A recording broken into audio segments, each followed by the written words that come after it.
Hi, everybody. Welcome to Storm King's Thunder. This is, I believe, our 7th session. We've just survived a large fire giant attack on the town of Triboar. Well, most of us did anyhow. Sorry, Jason. Or not Jason. No, I You survived it. survived. Sorry, Barely. Canine. Yeah, that's right.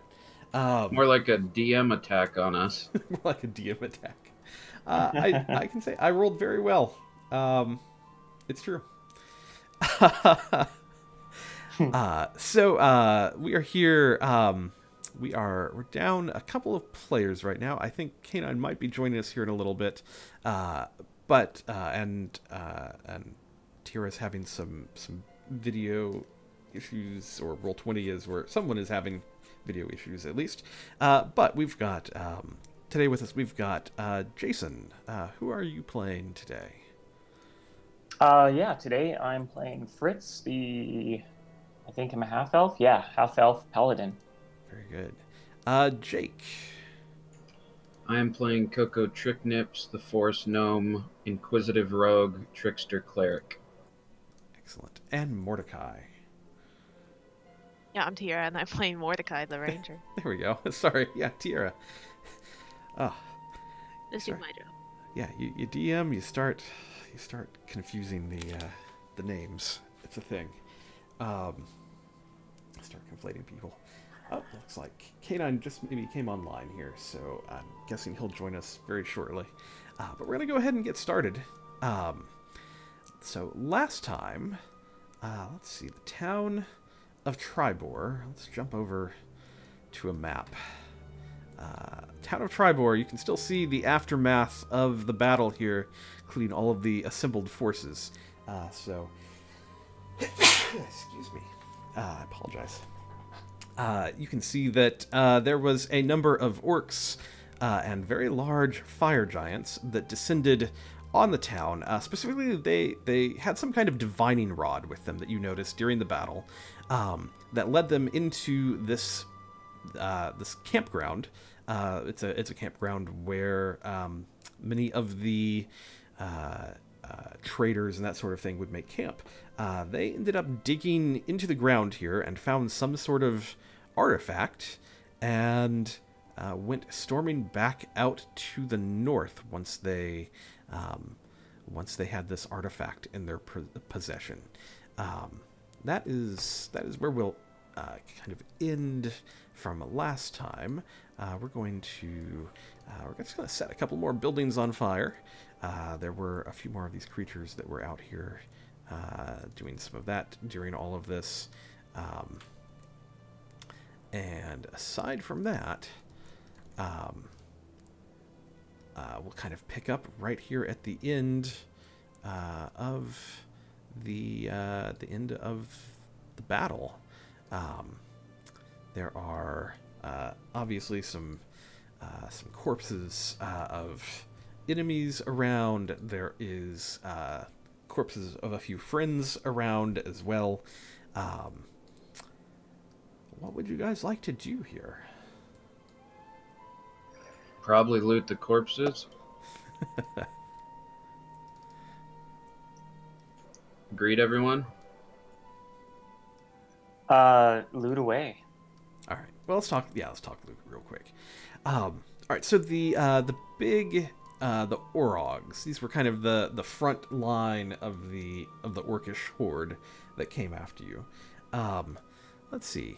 Looks like there are. I'm just going to kind of move tokens around just a little bit here so we can see what exactly we're dealing with. Looks like you killed about 2 of them down here by everyone in the south. And then there's another 3 of them kind of more towards the north that you would have taken care of. So that's 5 total. They are not carrying particularly a lot of things like money or that sort of thing on their person. What they do have, each of them has some javelins strapped to their back. So between them, there's about 15 javelins. And then each of them was carrying a large great axe. So there are 5 great axes that are on the bodies of these creatures. And then each of them also would have been wearing plate armor, which, granted, it's built for an orc, but a humanoid who is of similar stature could wear it. Sorry, what was that? Plate armor. Plate armor. Okay. Right now. Chainmail. What's better, chainmail or plate armor? I believe plate. Can anybody else in our group wear plate armor? I don't think so. No, I'm not heavy armored. I'm medium armor. Okay. I'm thinking I might take the armor then, if it's Fine. going to be better than the chainmail. Take some javelins too. Put that, and then maybe I'm just trying to see if I'm proficient with those axes, or with the, what was it, a war axe? Great axe. Great axe. How many javelins are you gonna take? Because I think that's a strength weapon that you can throw. A javelin is, let's see. It is just a ranged thrown weapon. Thrown? Yeah. Thrown would use my strength, right? Yep, I believe that is correct. Okay. And there was 15 javelins. There are. Yeah. I'll grab Why don't you all just those, take I them all? guess. Yeah. Okay, as long as you're not overburdened or anything, that's certainly something you can do. Let me just take a look at the Yeah. The at great the weight set. Yeah. The great axe is a heavy two-handed item, so all of these you should be able to pull in from the compendium. Yeah. Yeah. No, oh, great axe. You know what? I don't know if...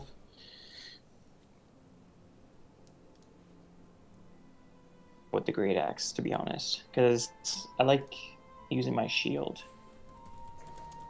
Fair enough. Just gonna leave the great axes, and I mean, we can sell them or something like that if we want. Yep. But yeah, javelins and the plate. I think I will grab.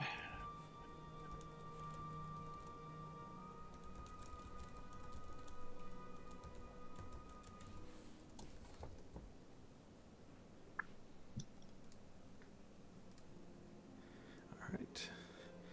And just off the top of your head, Lauren, do you recall in terms of weight, what the calculation is for how much weight you can carry? It will automatically calculate on your character sheet as you add stuff. But it is, I believe it's 15 times your strength.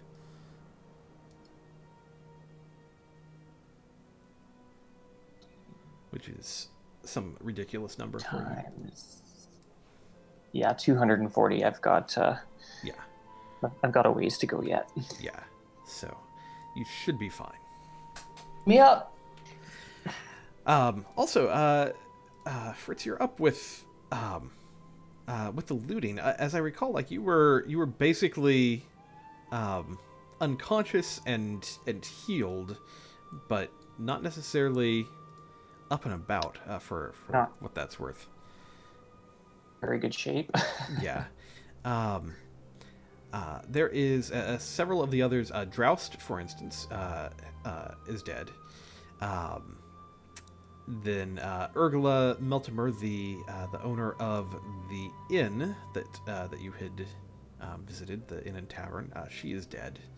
And Othavir, the harness maker, also died in the battle. Gelrin Foehammer, one of the smiths, is unconscious to the north of everything, laying on the road.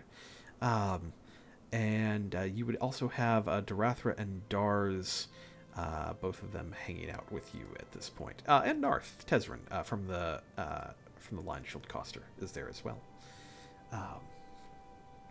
Well, I guess we should start healing people. I'm gonna probably. I've got one spell left. Myself, and then I've got 4 more points that I can heal somebody else from lay on hands. If anybody in the party needs healing. I don't. I think I'm. Did I take any damage after I left? I don't think that you did. I think Okay. you're... I'm gonna go up to. You said Foehammer's passed out. Correct, yeah. I'm gonna go up there and use healing word on him. All right. Or actually, I have a healing kit. So I guess I'd roll when I heal someone or try to stabilize someone. Is that a what type of check is that? Intelligence or? It's a medicine check, and basically, yeah, it'll use your intelligence to do it. And if I fail, does he die? No, you just don't stabilize him anymore. So he'll... Okay. Yeah. I'll try that. Okay, yeah, roll a medicine or a check with your medicine kit. So I just click the healer's kit or something? Correct. And 1 sec. I'm gonna roll my my cure wounds here. All right. Yep. Excellent. You're back up with some life to you. How do I? So I'm clicking. Where do I click? Let's see. I apologize. Yeah, no problem. We'll figure it out. First time using a thing. Let's see. I'm pulling it up over here. Let's see. It should be under... I have it on the right and in my item section. Oh, gotcha. Healer's kit. Let's see. Do you have proficiency in it, or is it just an item that you have with you? It's just an item. I'm not proficient. Gotcha. Okay. In that case, what you're doing with the healer's kit is... Hold on 1 second. Basically, with the kit, you're able to stabilize a creature that automatically.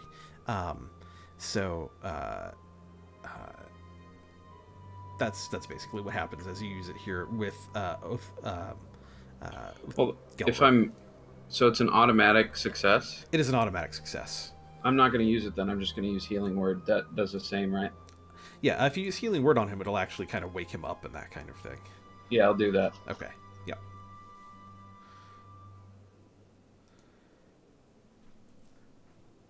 Alright. Let me know how many hit points he gets back. 1d4 plus your spellcasting modifier.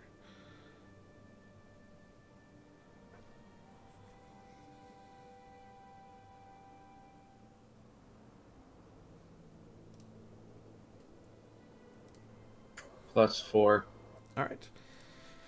All right. Yeah, he's back up with 4 hit points. He'll kind of wake up as you 3 + 4, so 7. Oh, gotcha. 7. All right. He's back up. He will, as he wakes up, he'll kind of shake, and he'll just kind of come up like ready to swing. Right, let me at those things. Where are they? Easy. They're gone. I just healed you. Now. Yeah, he'll look around. Things are on fire. But...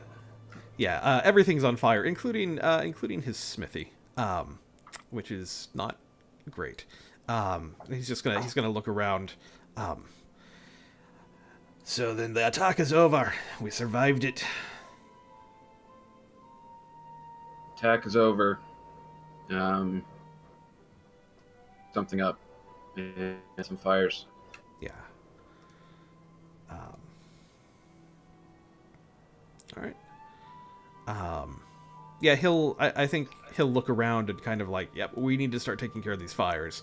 And he'll, I think, Darathra would kind of as soon as this battle's over and like everyone is kind of, all the giants and orcs are running out, she will begin trying to create kind of a fire brigade and that kind of thing.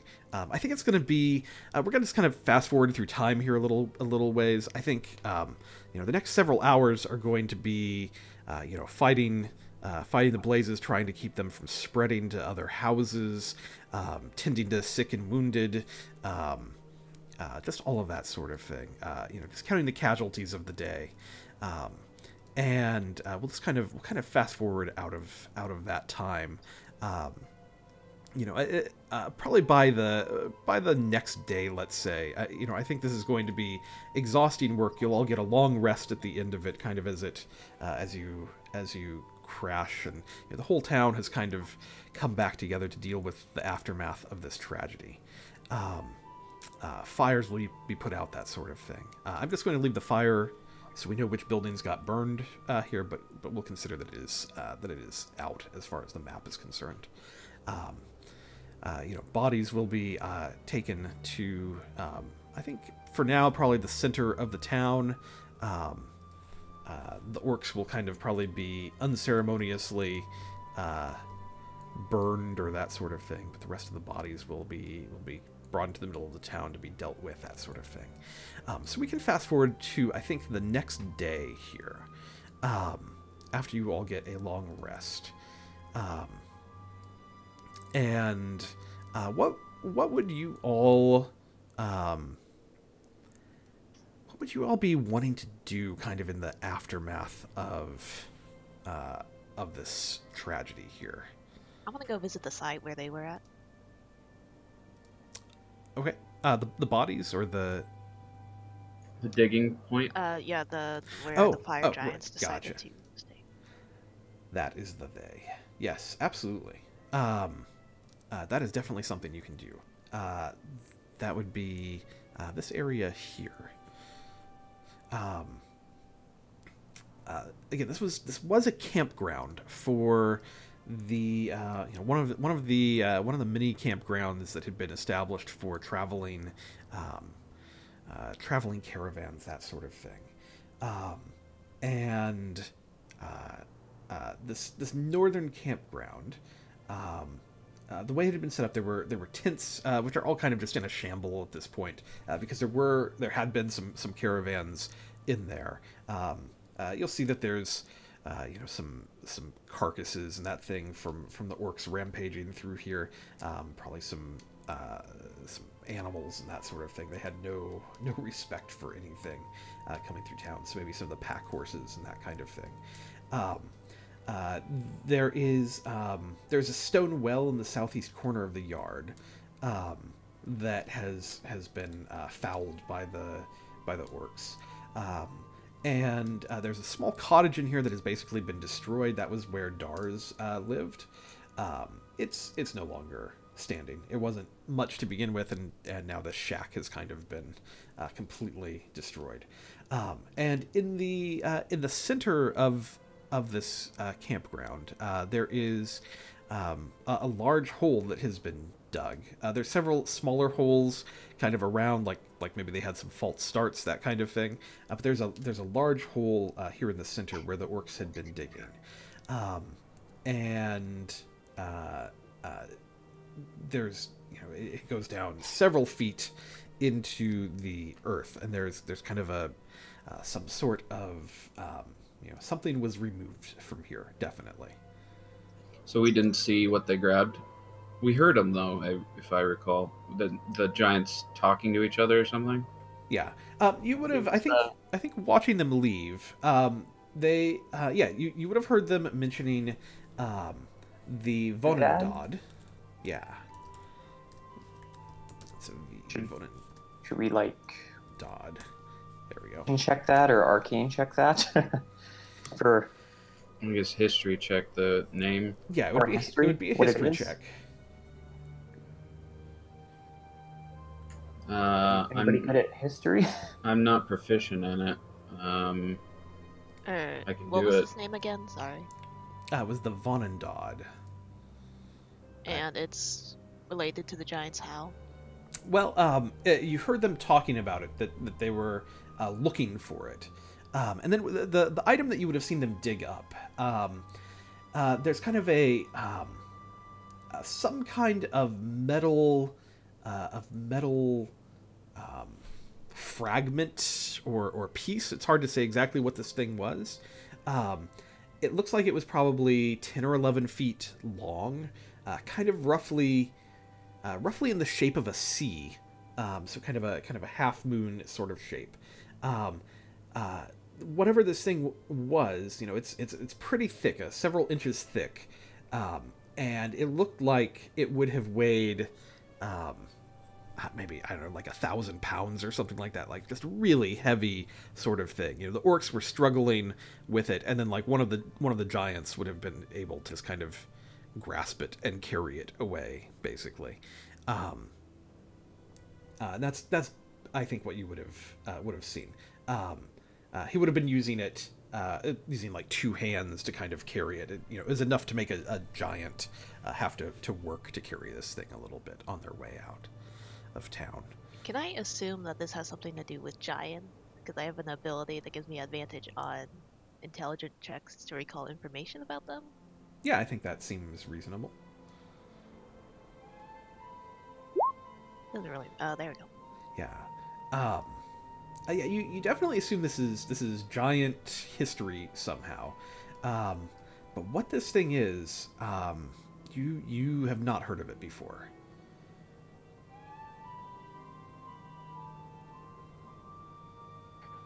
I guess we don't I guess- have any. We don't have any way to contact the giant that we were here. Oh, that guy. Yeah, no, there's no Zephyros No, like, cell summoning. phone? Yeah. Well, you said that the NPCs that survived would give us a quest, right? That is correct, yeah. I should probably go talk to them. Yeah, I think Which- kind of over the course of the next little bit that you're here, I think they would kind of seek you out a little bit separately. I think Darathra would probably be she would be the she would probably be the first to kind of seek you out. She is going to probably approach Coco, largely because you were kind of the one she was dealing with directly with the other matters earlier. And approaching you, she would, I think she would just be exhausted at this point, very grimy, covered in soot and that sort of thing. But she'll approach you. Coco, your group helped quite a lot today, I think. I mean, I know that you lost one of your friends in the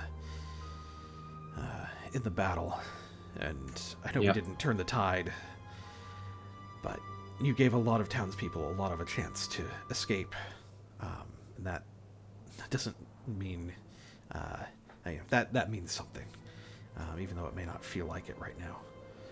Yeah, I appreciate that. We did what we could, and we were pretty outnumbered, so it was just considering what we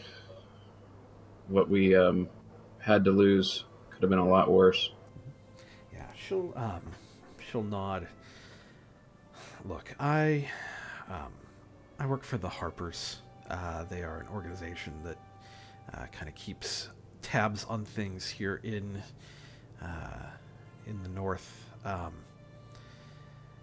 There is... I never would have expected to see fire giants this far into the Deserain Valley without at least getting some kind of warning or something from the organization. It's possible they don't even know about this yet. If you all could help me, you've already done a lot for the town, and I know that with the town in disarray, you probably are wanting to get out of here. If you are, I would highly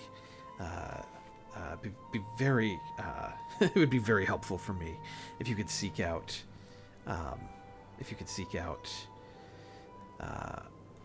my someone who I report to. There's a half orc who runs a business in Everland. Now, Everland is a town situated in the north. Let's see, I'm going to pull up the map for you guys here real quick as we deal with this stuff, just so you can kind of be aware of what we're talking about. All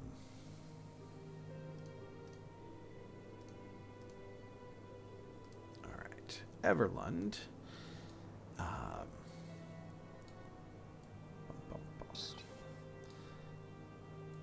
I just have to find it. Right to the right of Evermore's? Yeah, that should be correct. I'm just not... Right above the High Forest. There it is. Yeah, Everlund, over here to the northeast of you, along the Evermore Way. There we go. Perfect. It's a mercantile community in this direction. Where her contact would be. Since giants normally come from the north, kind of heading a little more north in this direction might be good to be able to give some information, check in, and that kind of thing. What's the name of the half-orc? Yeah, his name is Drow Thelov. He is the proprietor of Danavar's house, which is in Everlund. She's going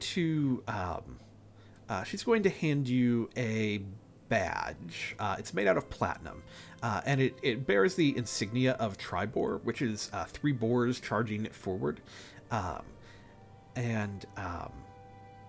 She'll just say, if you give this to Drow in Everlund, he'll know it's from me, and you can report it to him, and I'm sure he'll have some things to discuss with you.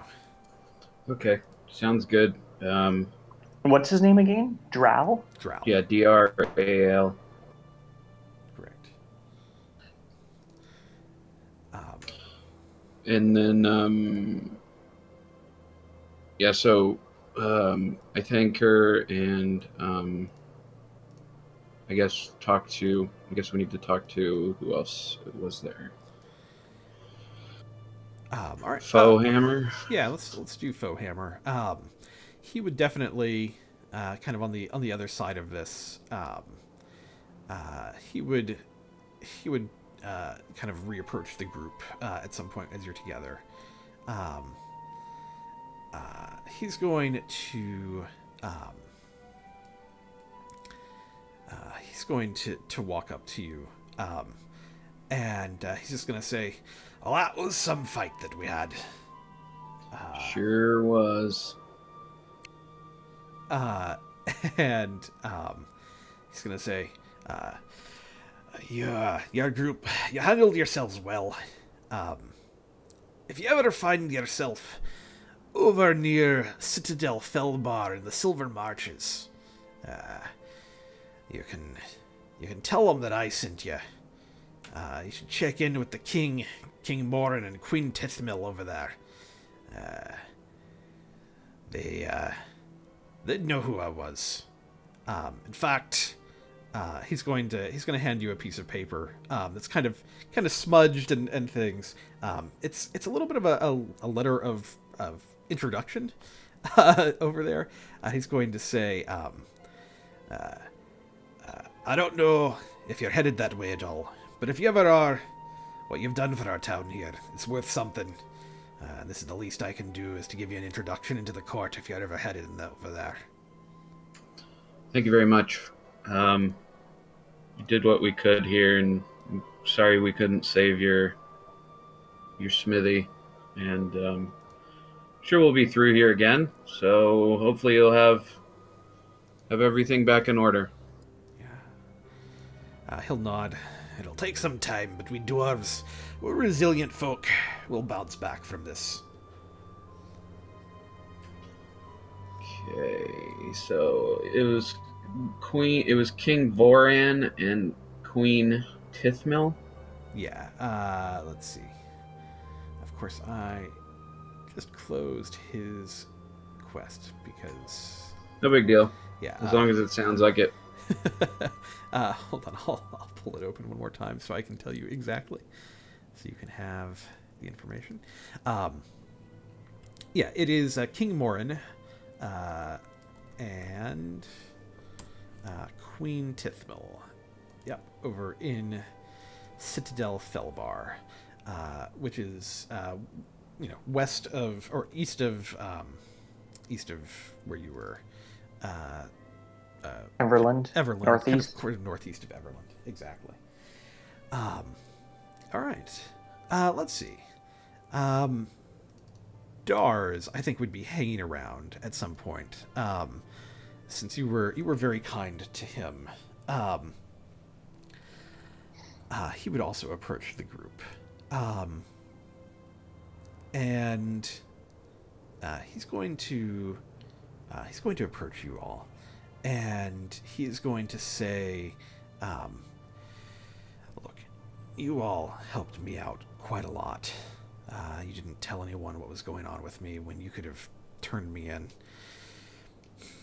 I've got something I've been wanting to report for a little while, and I had thought about going after this myself, but I'm not the sort to really take on this sort of adventure. Maybe you're the right group to know this. Look, I was visited by a merchant from Mirabar recently who told me that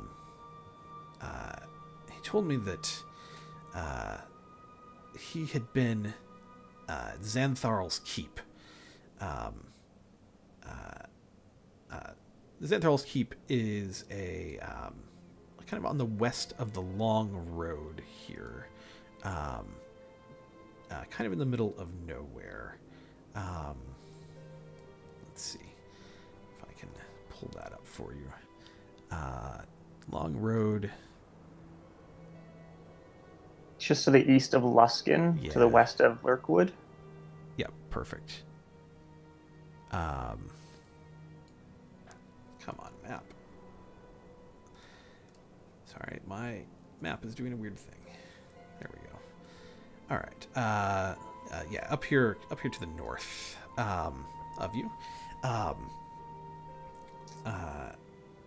It's a settlement in that direction. Dars is going to say, this merchant who was headed south from Mirabar, he saw a dwarf who was cleaning a stable there, and realized he had seen him on a wanted poster. I'm pretty sure that this that this merchant thinks that this dwarf is a wanted brigand who's known as the Weevil. Whoever can take the Weevil up to Mirabar, there's a reward for him of 5,000 gold pieces. Xantharl's Keep. Yeah. He's going to say that I really thought about going after this myself. 5,000 gold would turn a person's life around, but I'm just a little too old and a little too... Well, it's not my style these days. I think I'm going to just settle down here, thanks to you all. Help with rebuilding, and I think if I can show my worth as we put this town back together, then no matter what my past was, maybe they can kind of forgive me a little bit here. Sounds good. Good luck with everything, and sure we'll be seeing you again. Yeah, he'll nod. Yeah, thanks for your help during the battle. That was I've never seen anything quite like that. Yep, neither have we. The last person who would talk to you is Narth from the Lion Shield Coster.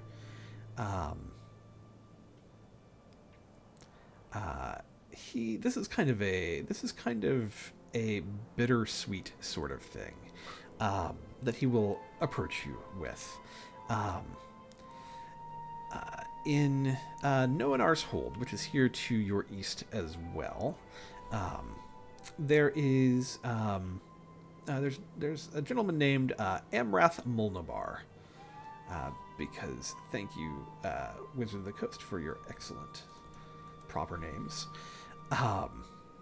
He's the Castellan of Noanar's Hold, which is kind of the kind of one of the keepers of the place, basically. He had put in an order from Triboar's finest harness maker, Othavir, which is why this is kind of sad. Othavir had recently finished the harnesses and had delivered them to Narth. And Narth had been planning to make a delivery to Nonar's Hold, but in the wake of this, his plans have now kind of gone awry. Specifically, he's worried about the safety of this shipment getting to Nonar's Hold, especially because of the giant attacks. So he has a crate with the harnesses in it that if you would be willing to make this delivery for him, he would appreciate it greatly.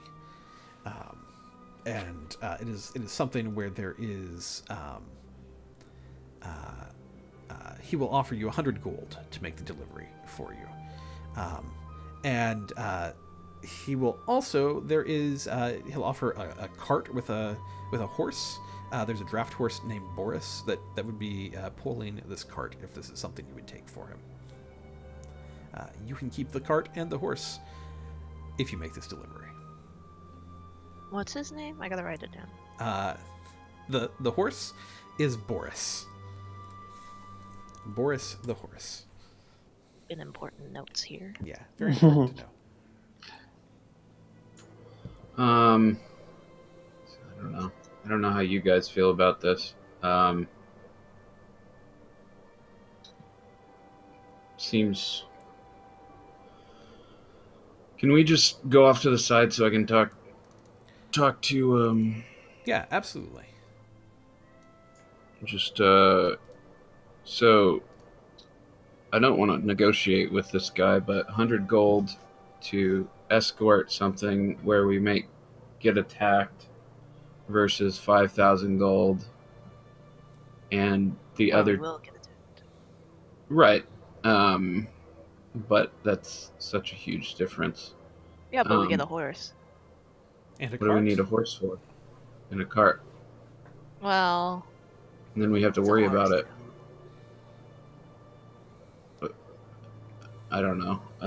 I guess we would travel a little bit faster. Is that? Well, I would. Well, I 'cause I'd be think- riding it. But if it's pulling the cart, Oh yeah, there's a cart attached. I actually do want to go for the one with the higher gold. yeah. And then I the think- other two sound good also. Oh, the higher gold sounds too good to be true. Yeah. I mean, after if we were to do, for example, Xantharl's Keep, and then come back through Triboar, pick up the shipment, it's along the way to Everland and whatever the other place was that Citadel Felbar. Felbar. So I mean, we could just that sort of quest would be along the way. Yeah, we could do that.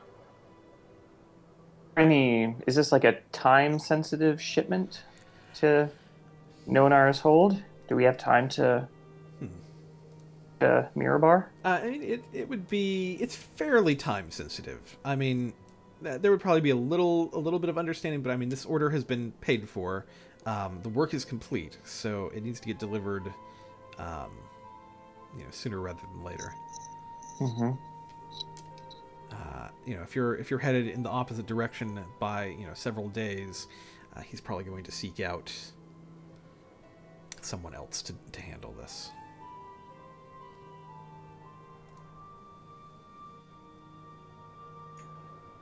It's up to you guys. I mean, it is on the way, but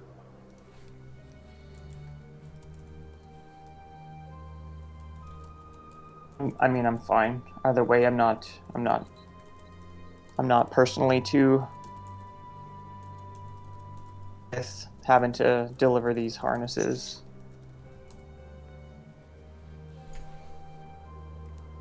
All right. I guess. Unless we're going to Everland first, or I mean, Citadel Feldbar. all that stuff's on Because the way I guess like we can drop it off on the way to Everland and Citadel Feldbar. Yeah, because we can circle. There's probably no time constraint on the bounty. That is true, unless the person flees or something like that. Yeah, I'm fine with just going east and hitting quests as they come up. Okay. What was in Everland again? We had Everland was to go take Harper's contact, yeah, or Harper's... Darathar's contact. Yeah, correct. Dralth Alev.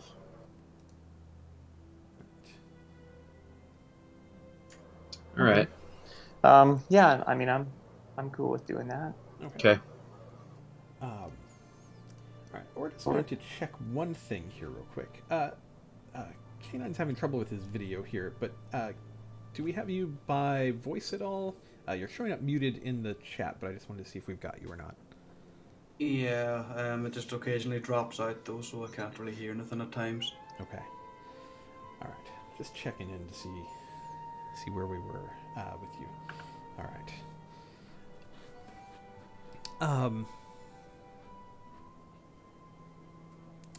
If you feel that it's stable enough, Droust, I don't know if we wanted to introduce your new character here, but if you're having issues, we can hold off on that. Yeah, I'll see how it goes at the minute. If it still keeps cutting out or not without the video. Okay. If that's the case, it might just be a server issue. Okay. I'm gonna bring everybody back over to Triboar for a moment, and we'll see how this goes for a couple of minutes. And if it cuts out, we'll introduce you a little bit later on when we get things sorted out more. Cool. So, who are you, and what would what would the party see with you here? Hang on a sec.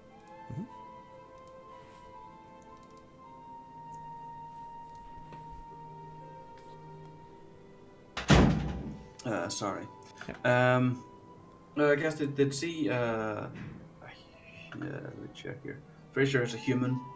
A human male, kind of short, dark hair.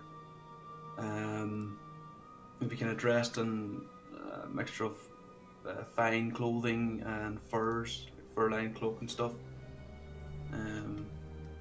He'd have a spear and I think a great sword. I think that chose a great sword. I believe that is correct. Checking. Yep, that is correct. Okay, yeah.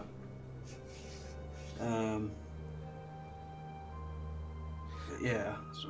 Okay. Would you have been in Triboar during the battle, or how would that have looked to you, or would you be kind of coming into town the next day? What would I'd this say be he like? probably he would have been tracking them maybe. Okay. So he would have been not long behind them. Okay. Yeah.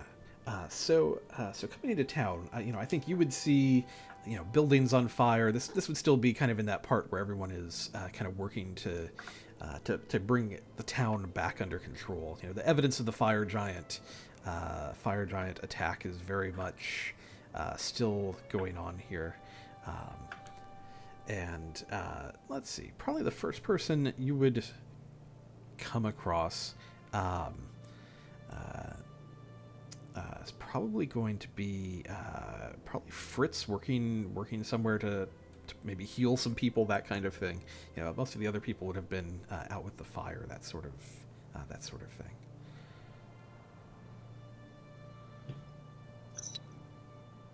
All right, I'll go over to him and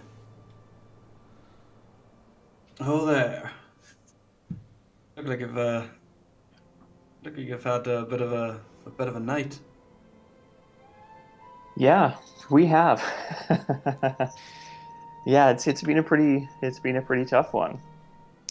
Yeah, it wouldn't have happened I to have have been any giants or anything, would it? yes, as a matter of fact, we come through. We had some orcs. We had some those flaming things were, but we had some fiends and setting buildings on fire. Yeah, it was wild. Sounds lovely. What brings you here? Oh, you know, just passing through, checking out the sights. You know, Any very, very sights today as impressed. there was a couple days ago? Yeah, a lot more smoke. A lot more smoke here. Yeah.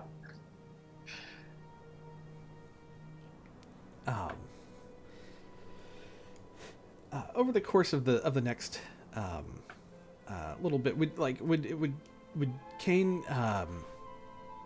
would he kind of pitch in and help the town, or like what would this look like over maybe the next 24 hours or so here? He'd probably help out a little bit. If the tavern was still up, he'd probably be in there as well. Yeah. Just generally getting a feel for what happened the past few days. Yeah. To the kind of lead up and stuff. Yeah, there's one tavern that there's two taverns now that have lost their business owners, and our tavern empire is growing. Yeah, but there would be, you know, I think one of the other taverns that is still open here in town would be available, and probably probably fairly full.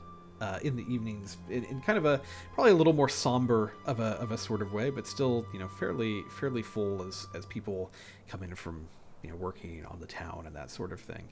I would imagine the party might gather in one of these taverns one evening to kind of, you know, maybe the evening after the attack, that kind of thing. Just to kind of regroup, and maybe that's where you're discussing your options as to where to head based on all of these quests that you have. So Kane, you would see the party again. You've probably seen them off and on working around the town over the last day or so. You know, working on putting out fires and tending to the wounded, and just kind of, you know, helping around town. But they would be grouped together at a table in one of the taverns. Yeah, Kane will probably just go over and just like grab a seat if there's none available and just like plop himself down. Howdy, fellas. How's it going? What's your name? You can call me Kane. What about you? Coco Tricknips. You may have heard of me. Some people call me the Naked Gun. Don't ask why. Can't say your name has crossed my path. No, I certainly remember the name of Coco Tricknips. It's a very memorable name. It's good to see you again, Kane. Ah, you too. What's your story? Oh, you know, I was a lonely, lost little boy.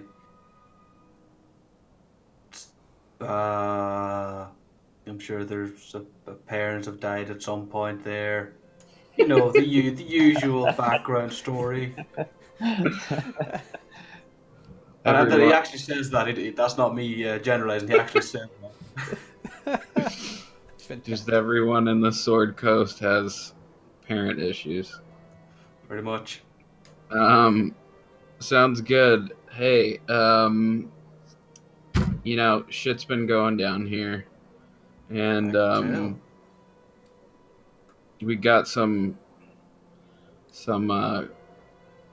jobs to complete, and we need another helpful hand to protect a cart we're taking to Noanar's Keep. You interested in helping? Nope. Okay, well, see you later.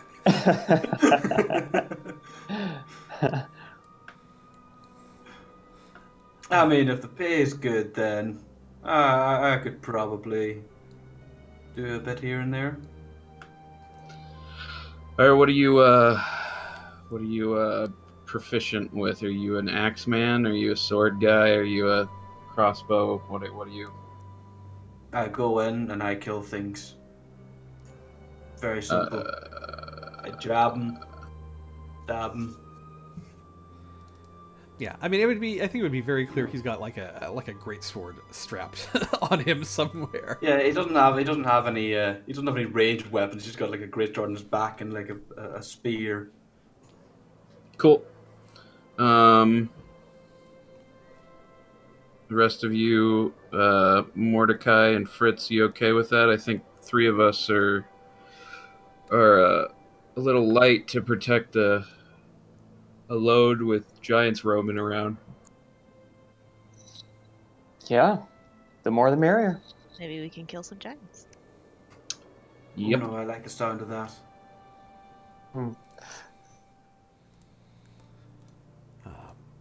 Yeah, welcome to the party. We don't. Well, warn you, we don't have a great track record of keeping people alive, but Yeah. But you know what? I wouldn't worry about that. People have tried before. It hasn't taken. there's something familiar about you, Kane. I can't really put my finger on it, but I get the sense you'll fit in with this group just fine. It reminds me of 2 dead friends we had. Yeah. I have that kind of voice. You often remind people of 2 dead friends they had. I understand. Yeah, well, this is a bit of an extreme. I mean, usually 1, but like 2. I'm moving up in the world. There you go.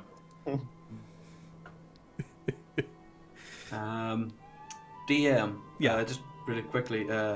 Is Kane? Is he level 5 as well? Or Yes, yeah, he would be. okay. Yeah. Okay then.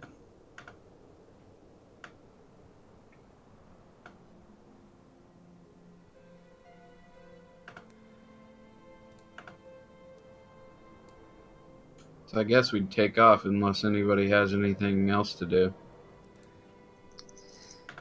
Are we forgetting anything?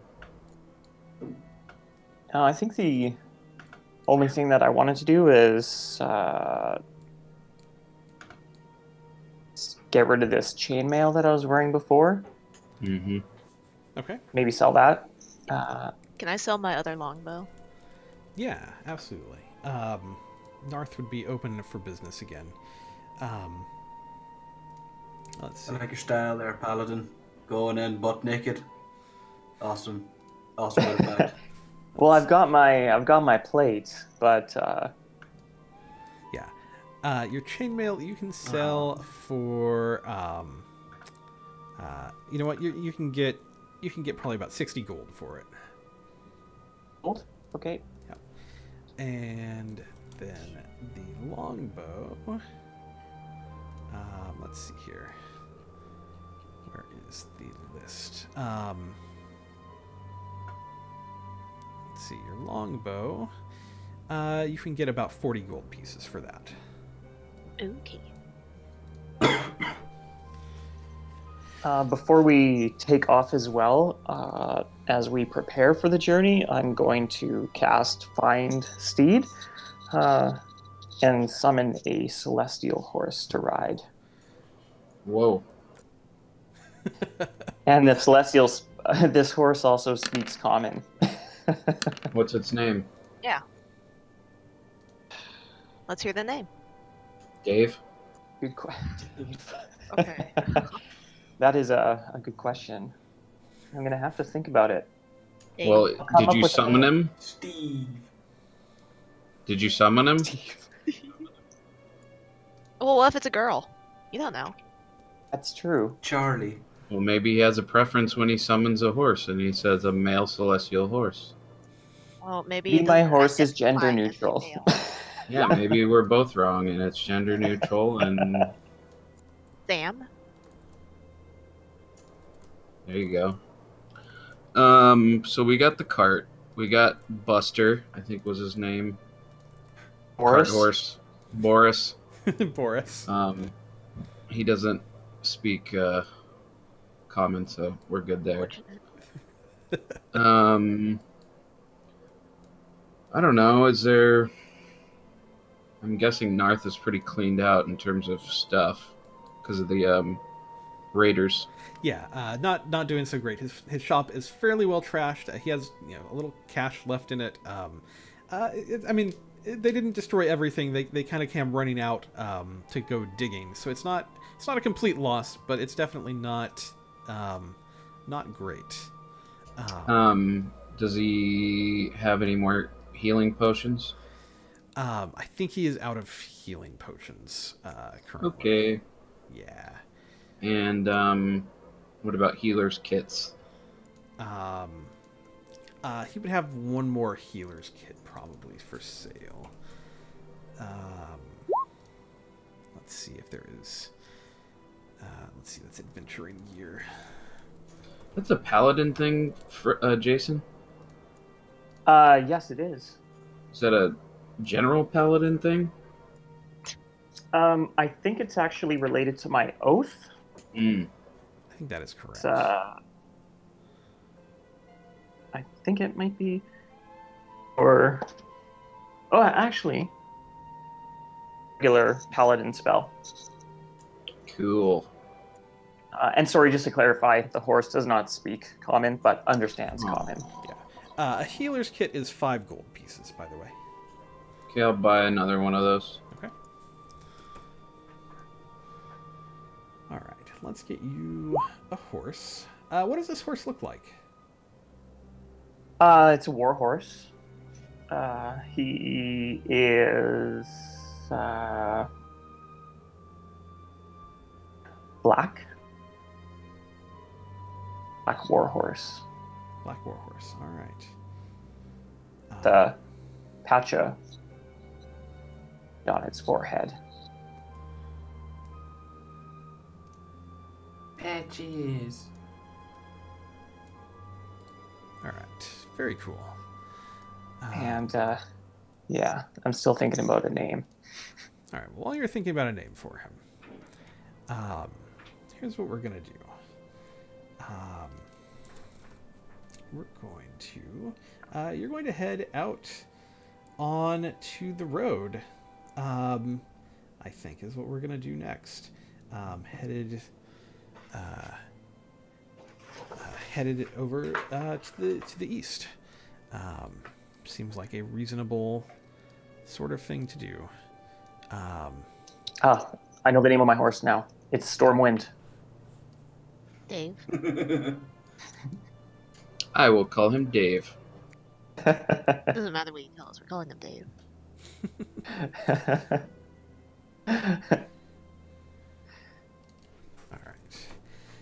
Give me just 1 second. I'm finishing up making a little map for you here. Turn around, guys. Don't go that direction. His so does Nank just like die of alcohol poisoning or something?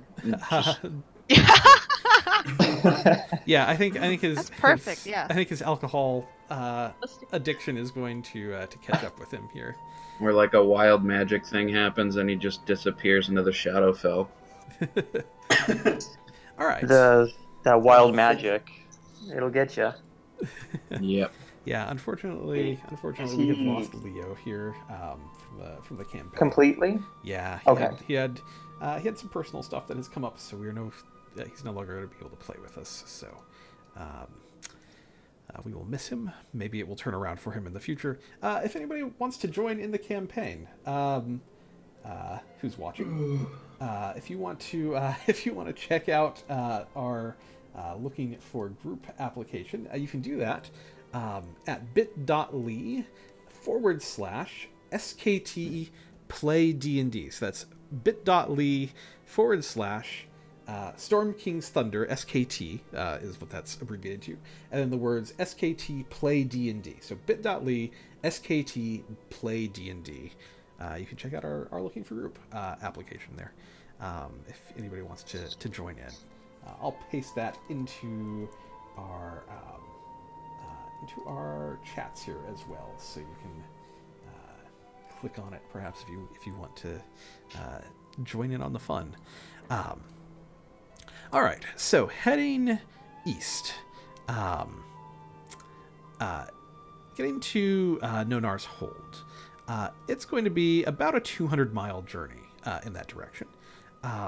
You all will average roughly 20-ish miles per day, so it's about a 10-day, 9 or 10-day journey. You'll pass through a couple of smaller towns, or a couple of towns, they're not necessarily smaller. You'll pass through Yartar, you'll pass through Calling Horns on your way.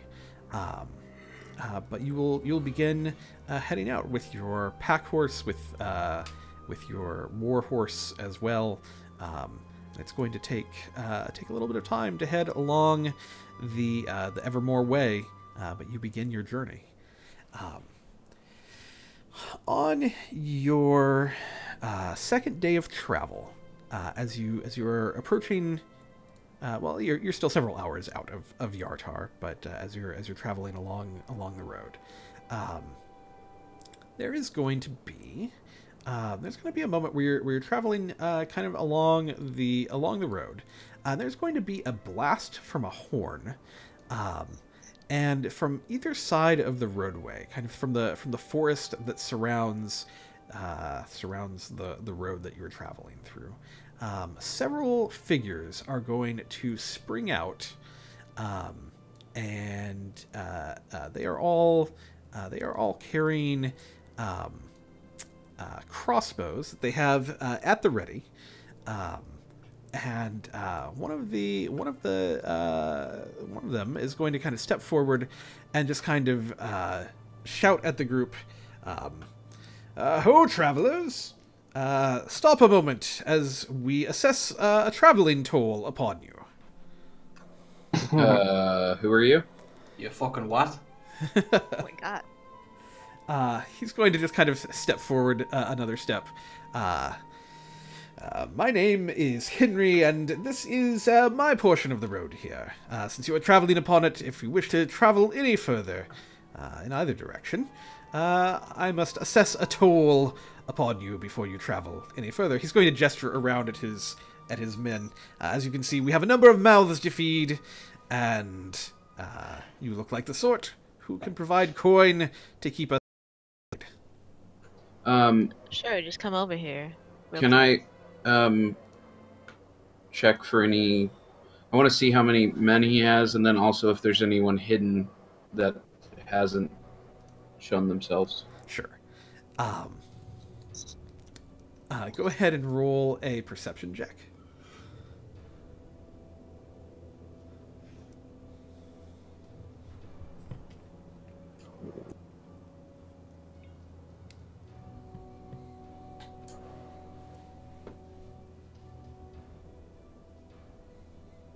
Okay, with a 13, I mean, you can see that there are 11 or 12 of them right now here, kind of with crossbows trained on the group.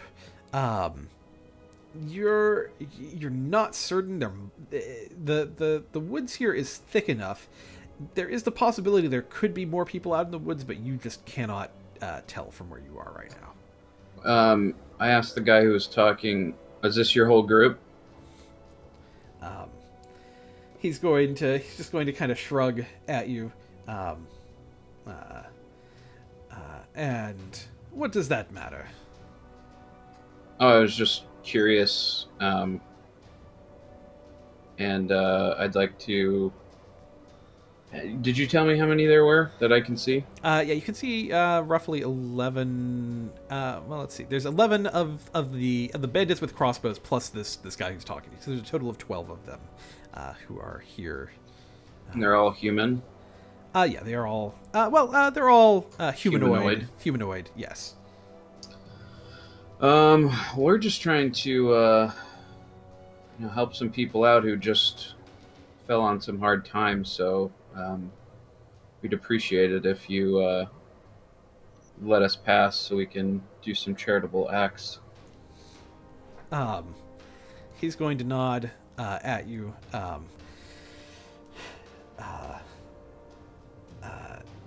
Charity is my favorite thing, and if you are looking to seek to help those on hard times, look no further than those assembled in front of you. We certainly. Oh yeah, could what use- happened? What happened to you? He's just going to. We are but poor.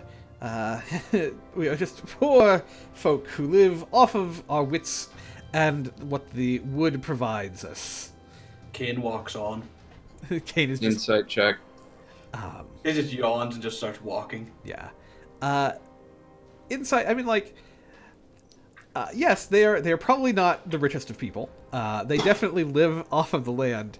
Like you're gathering very clearly that these are highwayman bandit types. Called highwaymen. Yes. I could. If I have a fairly decent intimidation. I could maybe yeah. aid them. Why don't we try to Bye, lads. Yeah, I was gonna say if Kane continues walking, let's deal with that real quick here. all right.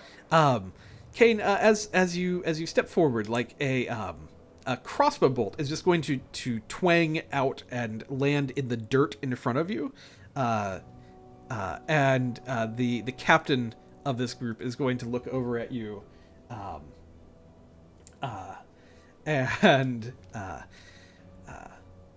my men may have itchy trigger fingers. I wouldn't try leaving right now.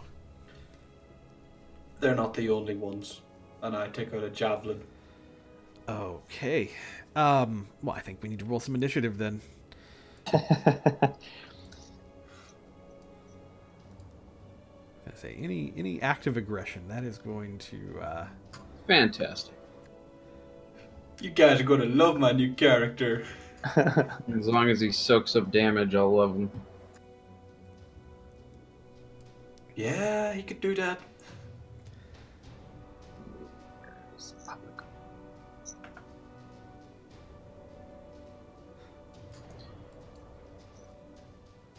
Kane, are you able to access your sheet to do stuff? Is it working enough for that for you? Okay. Yeah. Perfect. All right. All right. First up in initiative order, we are going to have Fritz. It looks like you will get the first action here. I rolled pretty low. Well, it gave you a 20 somehow. Yeah, Oh, you really? did roll. You did roll low. We'll fix it. It's fine. Oh, it has you in here. Oh, it has a lot of people in here twice. All right, that's weird. Coco, let's see. Dar should not be in here. Narth should not be in there. Let's see. Coco should not be in here twice. We've got hidden allies. What has occurred here? Something broke. Let's see. Droust is definitely dead. Mordecai has Surprise, bitches. an 18. There seems to be an awful lot of enemies in that turn order. Well, there are an awful lot of enemies. It's 12. All right. I think that should have done it. Let me know if something seems weird as we get going here. I didn't see on the north, yeah. All right. So the first person up then is going to be the bandit captain. Let's see. He is going to. He's just going to kind of shrug. Well, if this is the way it has to be, and he is going to step up over towards Coco. He gets to use his multi-attack ability. Which is going to do a couple of different things for you. Primarily, he's going to get a couple of swings with his scimitar. I'm assuming the 23 will hit. Yep. So that's 7 damage. As he does that, he's going to make these 2 attacks. And as he swings his scimitar around and hits you with one of them and you block the other, you're going to see his other hand flash for a moment, and there is a dagger in his other hand. And he is going to spin and try to hit you with that. That's a 20. This dagger is just going to kind of come up around the side and cut you for 6 points of damage. Okay. All right. To the north of you, this bandit is going to it is going to let fly with its crossbow that it has prepared. This is going to shoot at Mordecai.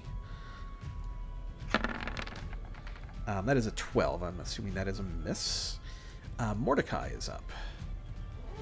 He will shoot and then run forward with his movement. Mordecai is up. Okay, I'm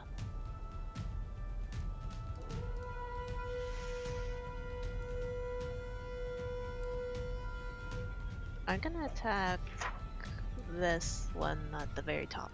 All right. Yep.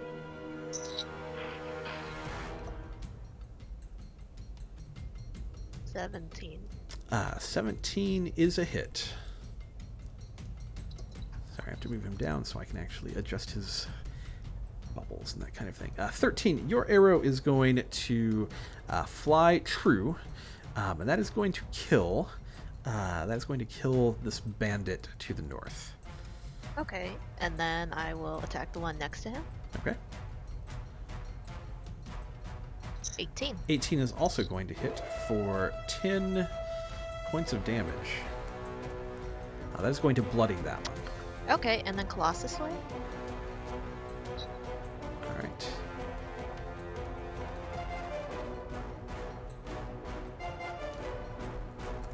That will kill him. That's my turn. Right. Nice. All right. Kane is up. All right. Going to bonus action rage. So you see Kane just like cracking his neck, just big grin on his face. Watch him die.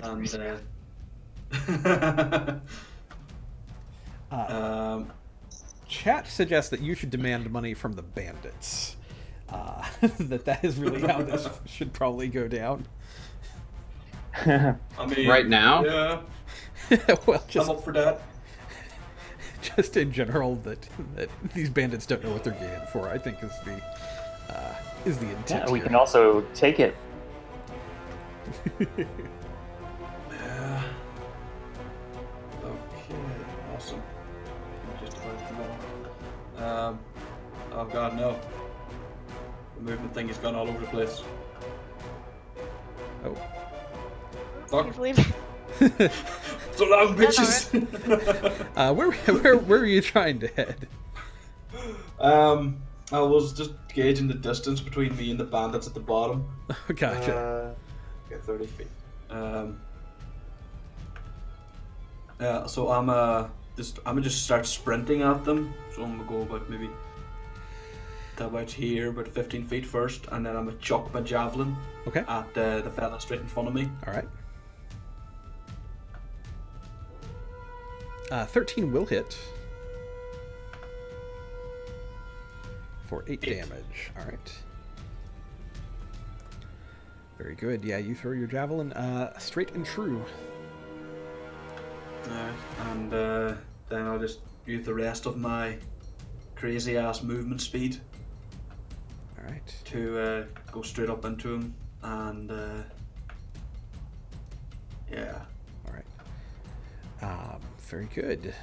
Let's see. This bandit is dead, so he doesn't get a turn. This one is going to loose his crossbow as well. This one is aimed at. Let's see. I think this one is aimed at Mordecai, probably. That is a critical failure. He's going to use his movement to move forward as well. The bandit to the south, he's going to shoot at Kane with his crossbow. That's a 10. Miss. Is a miss. He's going to close the distance to get flanking on to Kane. See, the bandit to the north is going to shoot his crossbow that he has prepared at Fritz. That's a 20. Does that hit you with your new armor class? I believe my armor class is 20. All right, so that is a hit for 3 damage. And he is going to begin closing the distance as well. Bandit number 1. Also shooting this time at Coco. That's a 12. That's going to miss. Nope. He's going to come up. He's going to come up to about here. All right, Fritz is up. All right. So, being on this warhorse, Yeah. So how this works? How does that work with Your horse basically has its own set of actions that it can take each turn. It can dash, disengage, or dodge, I believe. I think you get the 3Ds while you're on it as its action that it can do. And you can move it up to its movement speed, unless you take dash, obviously. And then you still have a whole action to use after that. Okay, so can the warhorse attack? The warhorse can only if you give it control of it to me. It's basically if you are holding the reins, it does not get an attack. If you get rid of the reins, if you hand it to the DM, it may get an attack depending on how well trained this creature is. Okay, and typically has trampling charge. Is that something that it would be capable of? I'm reading the Feinstein spell just real quick to make sure I know. For sure. Now, because this is a I'm telepathically because it's bonded, not this is not a it would be able to understand what you're speaking to it. I think because of that, you could definitely use the trampling charge as a. I think what happens is you can either, since you're commanding the horse, you can use the horse's attack instead of your attack if you want to. Like you can kind of pick between the two of them. Okay. Since this one is so well attuned to you. So, kind of, if I want to use trampling charge, then that would be at the expense of my attacks. Correct. Then. Yeah. Okay. Otherwise, just normal, sort of using it to travel around. So Correct. To speak. Yeah. Well, I think what I'm gonna is where's that bandit? There's one that's just to the south of me.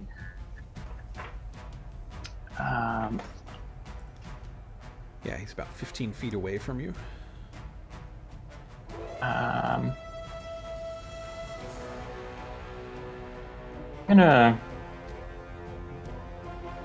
move up to the no, this pan thing is not working very well. Attack. I'm gonna ride my horse. I have 2 attacks now. Okay. So I'm going to ride up to the bandit who's just kind of to the northeast of me. Okay. It's kind of up into this direction. Yes. And I'm going to take basically 2 swings at him with my warhammer. Okay. So let's go. 24 is a definite hit. Great. 5 damage. And then swing number 2. Also a hit. 8 more damage. That very much bloodies this bandit.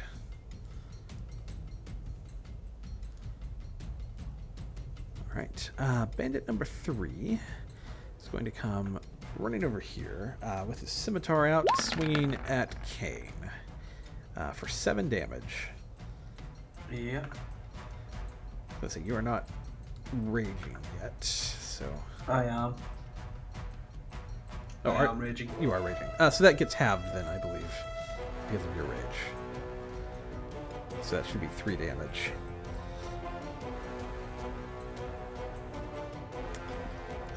Alright. Bandit number 2 is going to use his crossbow. He is shooting up at... I think this will also be at Coco. For a 16. Does that match your AC? Alright, so that's 2 damage. He's going to run forward as well.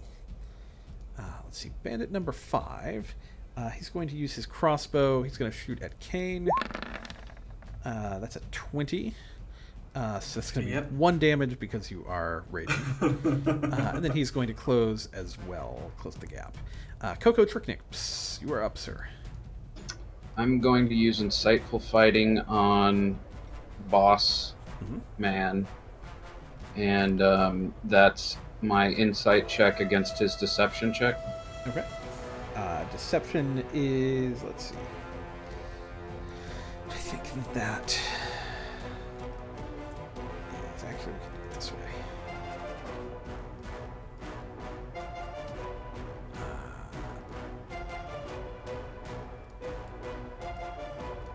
Not athletics. We want deception. There we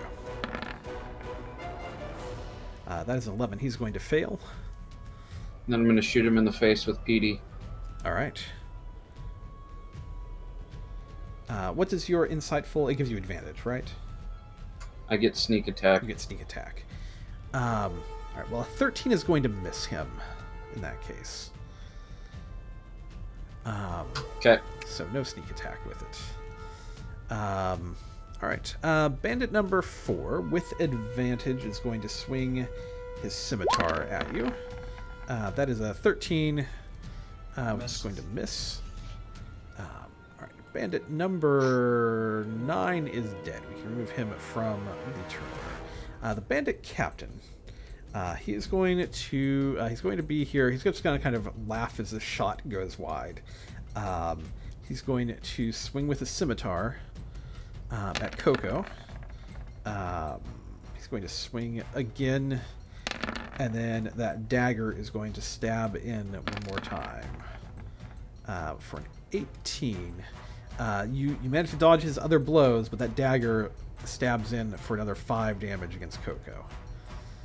Alright, bandit number 8 is going to come running onto the other side of Fritz over here. With advantage, he is going to swing with his scimitar. That is a 16. That will miss. Mordecai is up. Coco, do you need help? I'm at 10 HP, so... Oh, you're fine. Yeah. Alright. Do whatever you want to do. Alright, let's bonus action Hunter's Mark on the bandit captain. Alright, consider him marked. Okay, and then the first attack. 25 will hit. Oh, that's so bad. I think you're meant to die. Dude, I rolled 3 ones. That is pretty bad. Still, 9 damage. I mean, that's better than nothing. Anything else? Whoa! Sorry, I hit the button prematurely there. That hits, okay? That does hit. There's the 100. There you go. Another 19 damage. Very good. Goodbye, Coco. Anything else for Mordecai?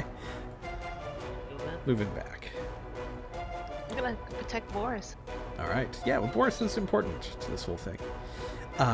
Kane is up, surrounded by bandits on all sides. Hello, lads. Also, I gotta remember that he does 2 extra damage as well for raging. Yes, that's an important thing to know. Yeah. Alright, so he's just gonna like grab his greatsword and just swing it at the first dude, at the dude in front of him.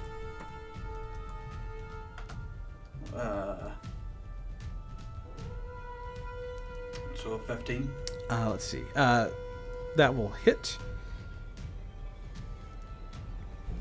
9 plus 2, so 11. Okay. Which guy is this against? I'm sorry.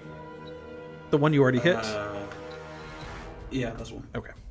That is going to be enough to kill him. Alright, and then second attack, I'll just swing round and the dude behind me, I'll make another attack against him. 15 will also hit. For Another 11. Alright. That's going to kill him as well.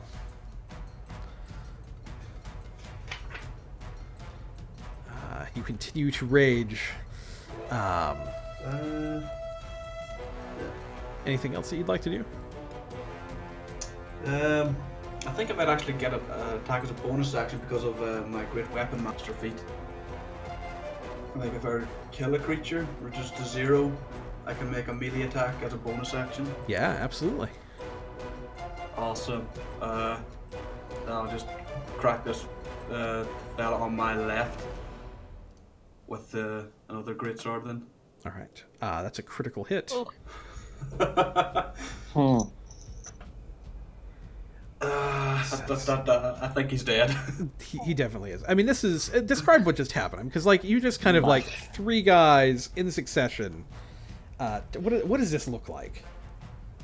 Well, when he takes out the greatsword, he slashes through the first one, brings it up, kind of flinging behind, straight through to the other guy, and then for the last one, just kind of cracks him in the skull with the butt of his sword before just bringing his blade around and decapitating him. That's pretty incredible.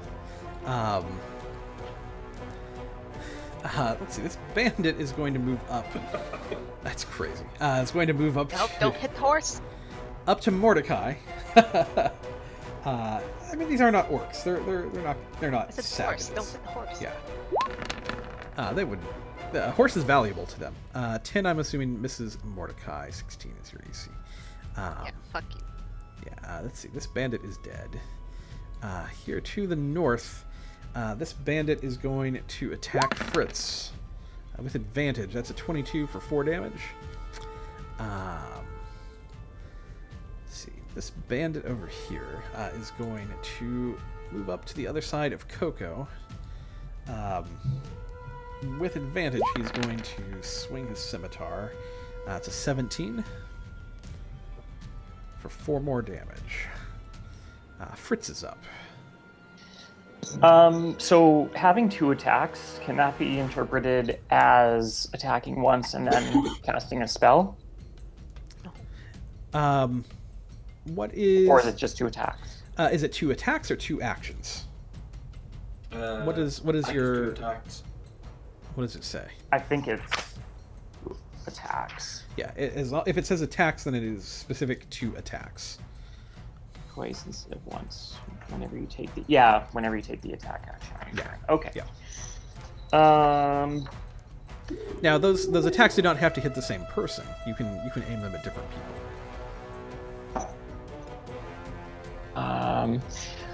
What's your health at there, Coco? 6.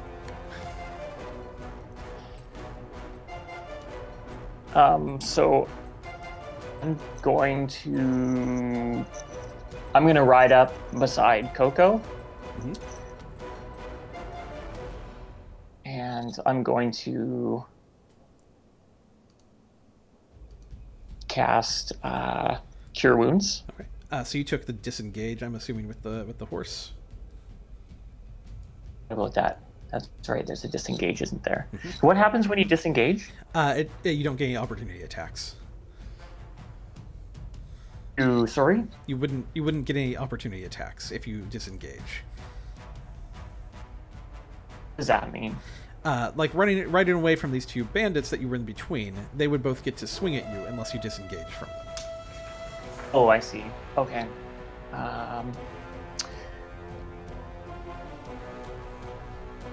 Maybe I should.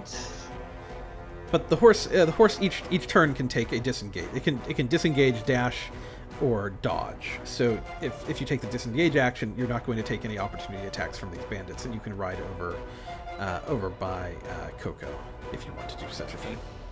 Well, I'm thinking actually, I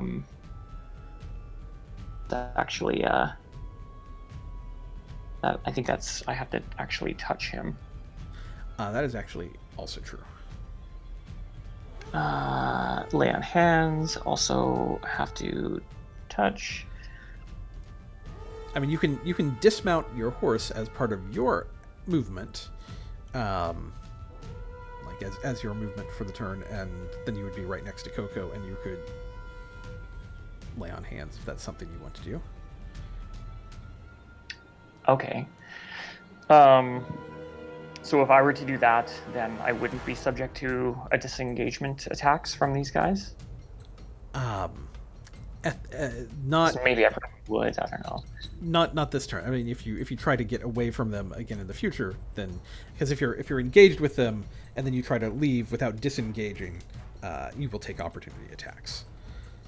You know what? I'm just going to ride over. I'll take the opportunity attacks. My armor class is pretty high. I feel like I can probably defend myself.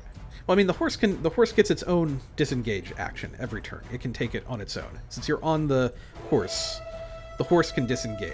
That's one of the things it can do. Okay. Does the horse have to take the disengage? I think I would rather take the disengage, to be honest. Well, I mean, it counts for you as well, since you're on the horse. Oh, okay. I gotcha. So you will not take... If the horse disengages, you're not going to take any attacks. We'll do that. Okay. So that has happened. Like, it gets to do that no matter if you're taking your turn or not. Like, you get to use disengage, dash, or... because it has its own set of movement, and those are the actions it can take each turn. Oh, okay. Okay, sorry. I get it now. Yeah. Okay. Horse is going to disengage and ride over to Coco. Okay. Um... Then you still have all of your actions available to you, and your movement, everything that you normally would have as Fritz. Okay, perfect. Okay, so I am going to how much sorry, what's your max HP, Coco? 30. Or Jake? So I'm actually going to... Cure wounds can be a little bit unreliable sometimes. So I'm actually going to use Lay on Hands on you, and I'm going to heal you 15 hit points. Holy moly, thank you.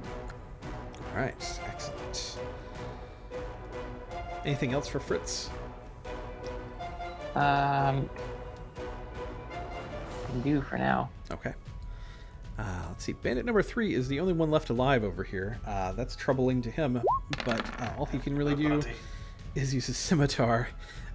16 is going to miss. Yeah, he's not a fan of that. Bandit number 2 is going to run up to Coco, swinging with his scimitar. That is not going to hit. Bandit number 5 is dead. Coco is up. Okay, I still have insightful fighting up on the bandit captain, so I'm gonna shoot him again.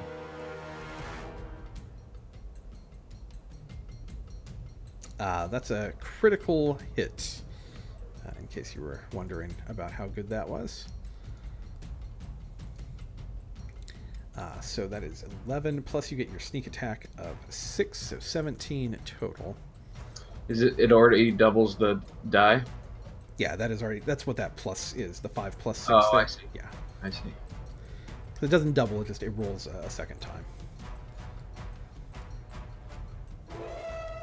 Anything else that you would like to do? Disengage, and well, since you've already taken your attack action, you can't. No, but disengage for bonus it's a bonus. That's right. Rogue. That's right. So, and I'm gonna run towards Mordecai. All right. Yep. So you take no opportunity attacks. Very good. Let's see. This bandit also dead. The bandit captain is going to kind of yell out, and he is going to attack Fritz, who is next to him. He gets 3 attacks: 2 with his scimitar, Right on. and 1 with his dagger. 21 will hit you for 4 damage. That dagger, that's the thing he can hit with, apparently. See, this bandit is going to run over. He's going to have advantage because of flanking. He's going to attack with his scimitar. That's still a miss, though. Mordecai is up. I'll attack the guy in front of me. Okay. 17 will hit. Yeah. Yeah, you're only going to hit with the first one, but Oh, 6. I can attack again. All right. As That will hit. That is going to kill him. hi, Coco. And that's my turn. All right. Kane is up.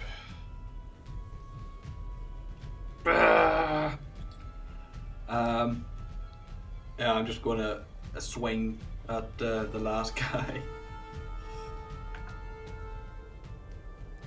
9 is going to miss. I'll take my second attack. Oh, wow. 10 is also going to miss.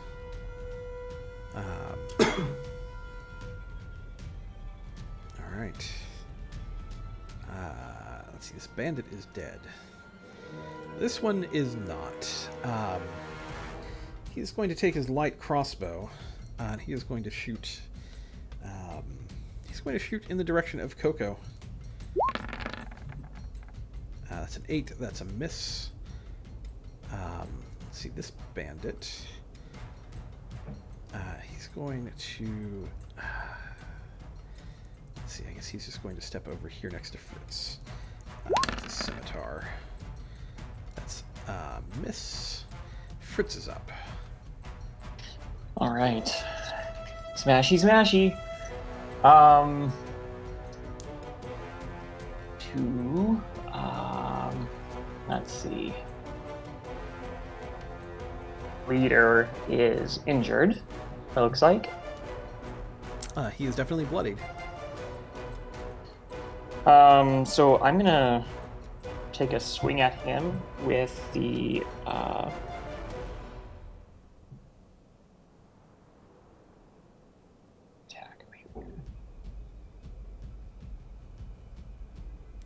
17 will hit. So I'm going to, in addition to my attack, I'm also going to use Divine Smite. Adds an extra 2d8. Okay. To his. Let's go ahead and roll that 2d8 for me. Okay. It's 2d8. It's an extra 10 damage. Alright, very good. Did that, how is he doing? He's still alive? Still alive. Take my second swing at him.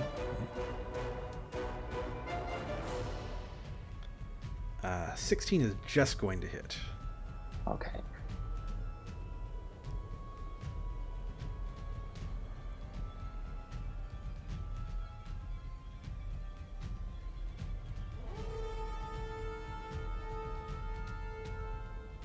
Alright, 6 more damage. Still up. This guy's tough. Let's see. Bandit number 3. Deftly dodging Kane's attacks. He's going to swing back at Kane. That's a 9. That is going to miss. See, this bandit is going to move over here by Fritz. With advantage because of flanking the scimitar for 16. That is a miss. Coco. Shoot him with sneak attack. Alright. That's a hit. Alright, that is going to do it. That is going to kill the bandit captain. Then I'm going to dash as a bonus action and run behind the cart. Alright. Alright, bandit number 8 is going to swing his scimitar at Fritz. 17 is going to miss. Mordecai.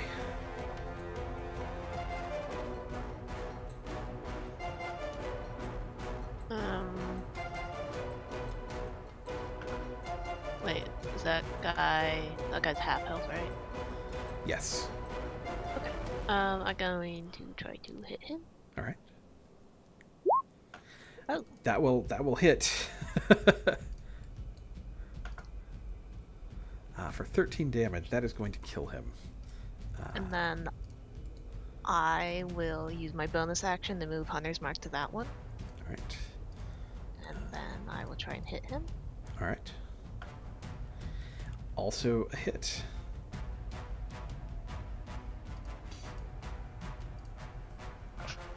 That's going to, with the Hunter's Mark, that is going to kill him as well. Okay, that's it. All right. Kane. Alright, because I don't want this fucker dead, I'm going to recklessly attack him with my greatsword. All right.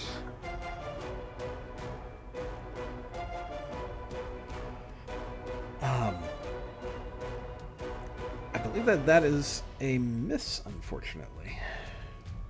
Or does that attack advantage? Oh, it gives you advantage. Right. Yes. Sorry. 23 will hit. Right. You just have disadvantage when things attack you now. I was thinking of the one that drops your. Where they have advantage. Yeah. All right. That is going to kill him. There's one that gives you like a -5 to your attack or something. I don't remember what that one is called. And that's what I was thinking of. That's Weapon Master. Yeah. That's the one. So I guess how far can I move now? I could get to about here, and can't really do anything just yet. All right. So yeah. Yeah, you continue to rage. Let's see. Bandit. Let's see. He's just going to move over the corpse of his fallen comrade so he can get advantage again. That's still a miss. Fritz. All right, to the fellow who just attacked me, I'm gonna swing at him with my warhammer. That is a miss. He goes wide. Okay, I'm going to take a second swing at him. That will hit. 10 damage. That bloodies him. Alright, bandit number 3 is dead.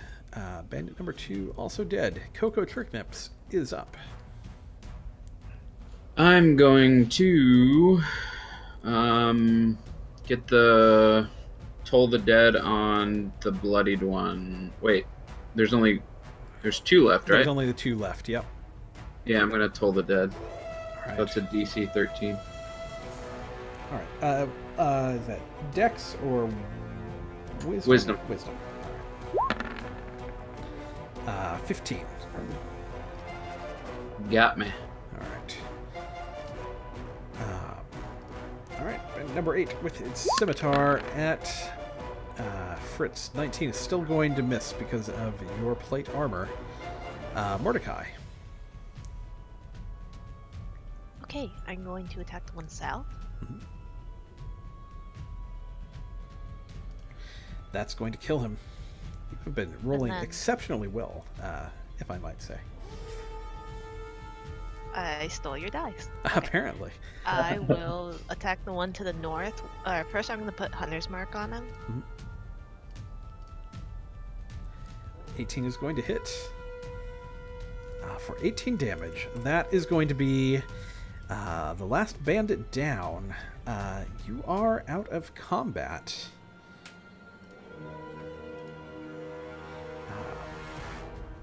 Yeah, there is no more bandits left alive around you. Cool. I'm gonna go A little bit better than last time. Yeah. Yep. I'm going to use Healing Word on myself. Right. Luke.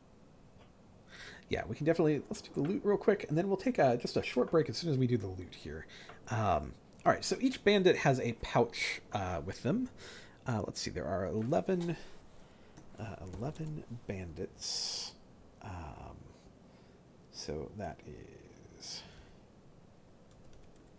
let's see. Each of these bandits, let's see, between them they are carrying 127 gold. And the captain, he has in his pouch, let's see here.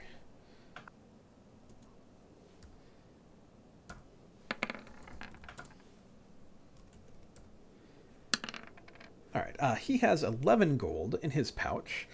Oh, plus he is carrying in this pouch, he has several gemstones in there. In fact, there are 6 of them.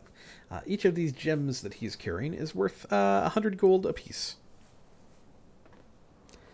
So that was quite a lucrative encounter. So everybody want to just divide this equally, or what? Yeah.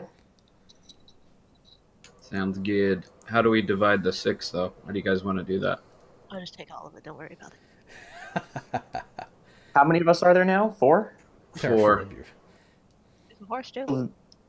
The gold works out to 34.5 per person.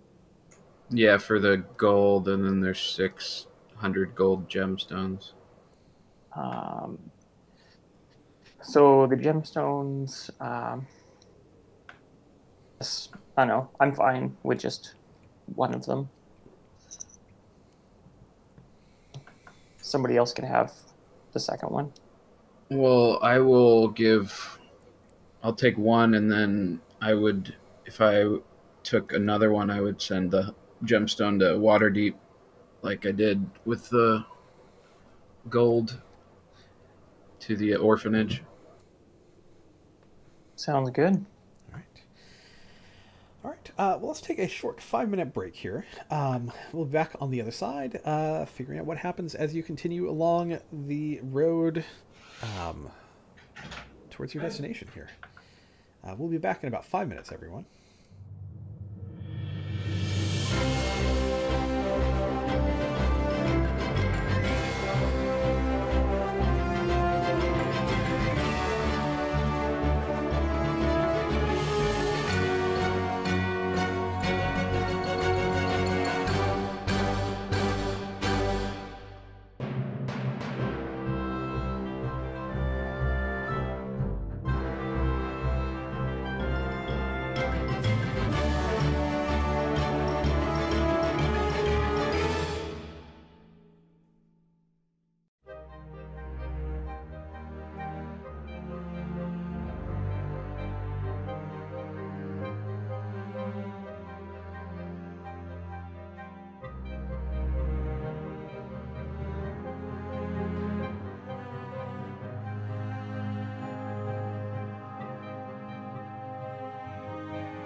Welcome back, everyone. Thanks for wading through the brick for us. We're going to pick up right where we left off. The party has looted and divided the gemstones. Does anybody want to say or do anything after being attacked by the bandits, or are you good to keep traveling? I'm gonna heal. Oops, did not mean to do that. I'm not dying. That was fun. Mordecai is having a stroke. Do that again. I'm gonna cast Cure Wounds on myself. You can only use hit dice on a short rest, is that correct? That is correct.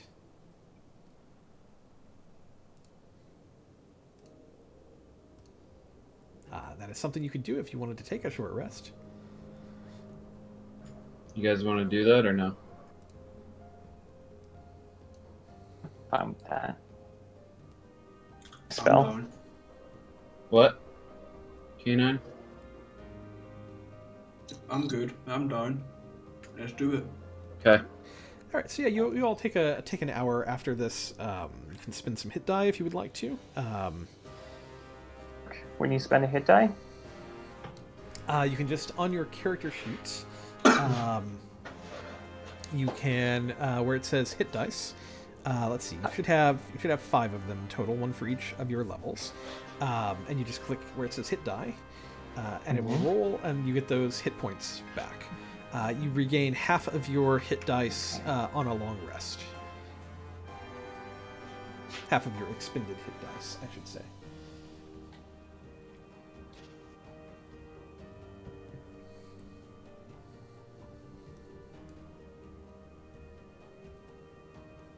I'm sure. I only need like 4 hit points back, but fine.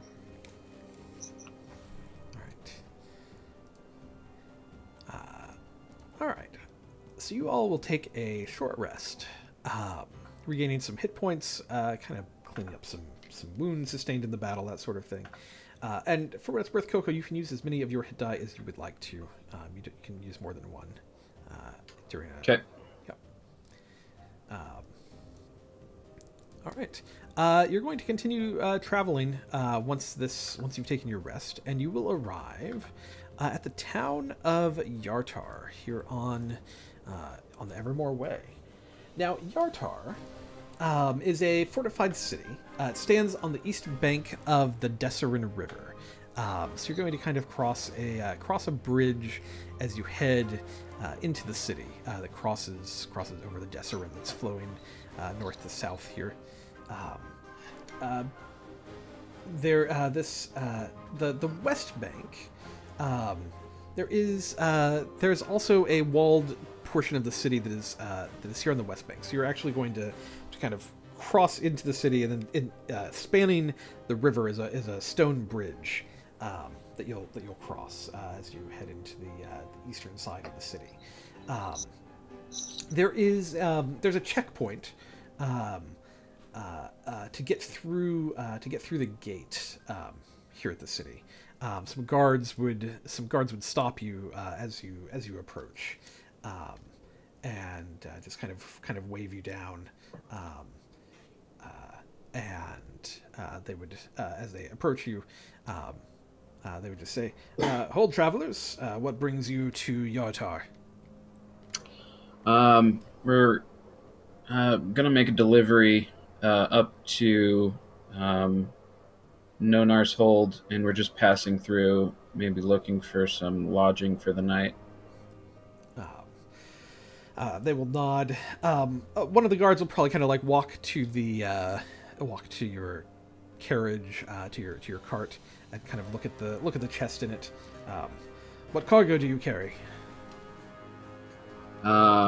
It's saddles. What was it? Harnesses, right? Bridles. Harnesses. Yeah, harnesses. Bridles. Yeah. As we all say something different. That doesn't sound sketchy. Yeah. He's gonna look at the crate. It's stamped with the Lion Shield Coster sign. He's going to nod. All right, doing deliveries for the Lion Shield. Very well. Don't cause any trouble in the town. We have guards watching. Enjoy your stay here in Yartar, and be responsible while you're in our city walls. And do you know of any decent places to stay? Yeah, he would nod, and he would point you to an inn. It would be called the Shambling Gnome, and that is where he would point you to. It's not too far inside the city. It would be a good place to rest. Reasonably priced, reasonably clean, in a safer part of town, that sort of thing. Cool. You guys want to stay the night there? Yeah, I'm hungry. All right. Yeah, you can definitely stay at an inn overnight here. The beds are going to run you about 3 silver a person for the night, and then any kind of drink or anything like that you would like is going to be, well, it depends on what kind of alcohol you're purchasing. If you're getting the good stuff or the less just ale. Yeah, if you're just ale, it's just a couple of silver to drink for the evening. 10 silver per gold? Correct. Yeah. Silver to spend the night. Yeah. Yeah. So call it 5 silver. 5 silver between the drinking and the staying for the person. Fritz doesn't drink. All right. Fair enough. He's gonna have water. You're gonna get sick. Yeah. Here in the city, is there anything that you would like to do while you are here?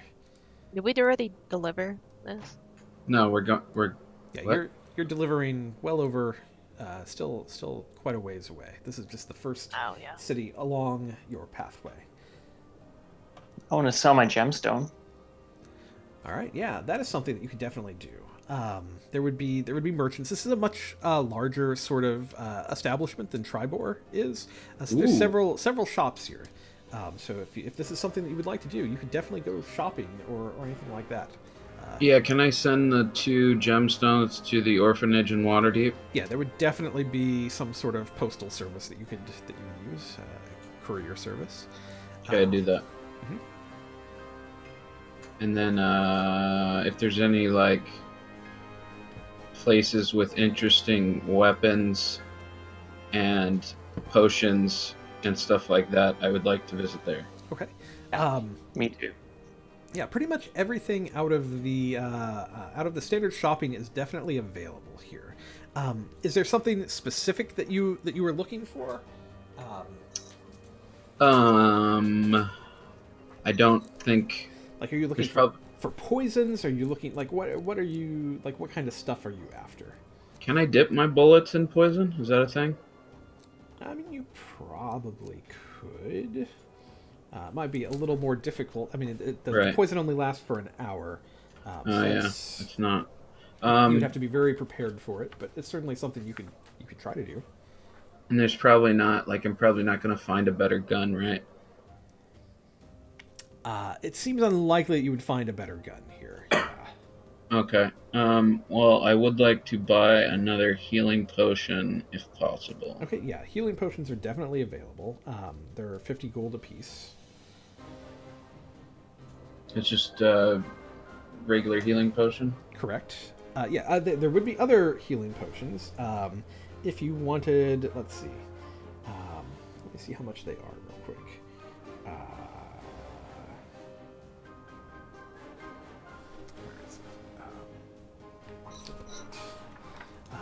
Let's see.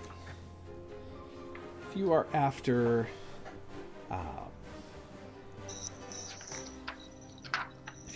any more of a potion of healing, like they're going to get significantly more expensive more quickly. The next level of potion of healing is going to be up there. That's the wrong Greater one. healing? Yeah, greater healing. Hold on, I'm looking up how much that is. But I want to say they're like a couple hundred gold easily. I'll just stick to the regular healing potion. Okay. So that was 50? Yes.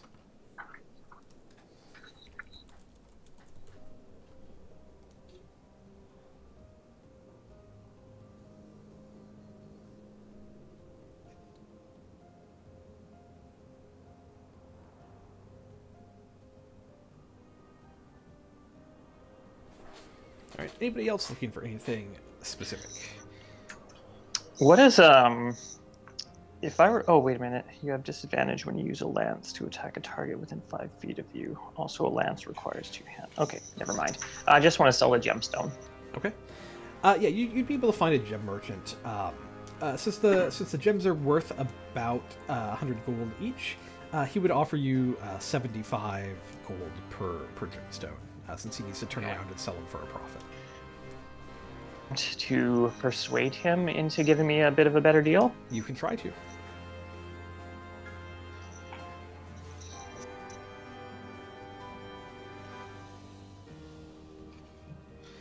Um, 16. That's a 16. Yeah, 16. You're going to yeah, he'll raise it up. Like I think he'll offer you 85 for it. Okay, I'll take it. All right.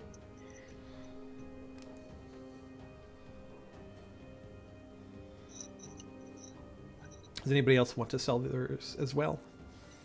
Yeah, me. All right. Me as well. All right. Yeah, he would offer you the 85 as well. Anyone else who wants to sell theirs, he would give that price. Awesome. All right. Anything else that you want to do here in the city, or are you wanting to continue traveling? I'm good. Actually, I'm going to buy some more bullets. All right. Just regular old bullets. All right. It's just the same price as ammunition.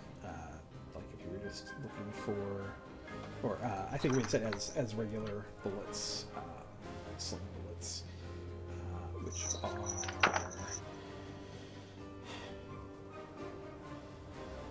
Let's see, I think it's 20 of them is 4 copper pieces, something like that. So it's not very much to buy your bullets.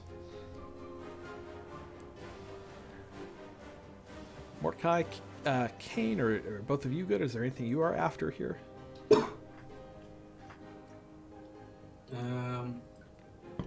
No, I don't think so. I'll probably just sold the gemstone and that was it. All right. Maybe we can ask around if anyone's talking about any giant sightings. Yeah, do an investigation check. See if you can pick up anything. So far, you're not hearing anything about giants here in Yartar. That is not a rumor that has taken over the town yet. You and your group may be one of the first to have come in from Triboar, so you would have maybe that information.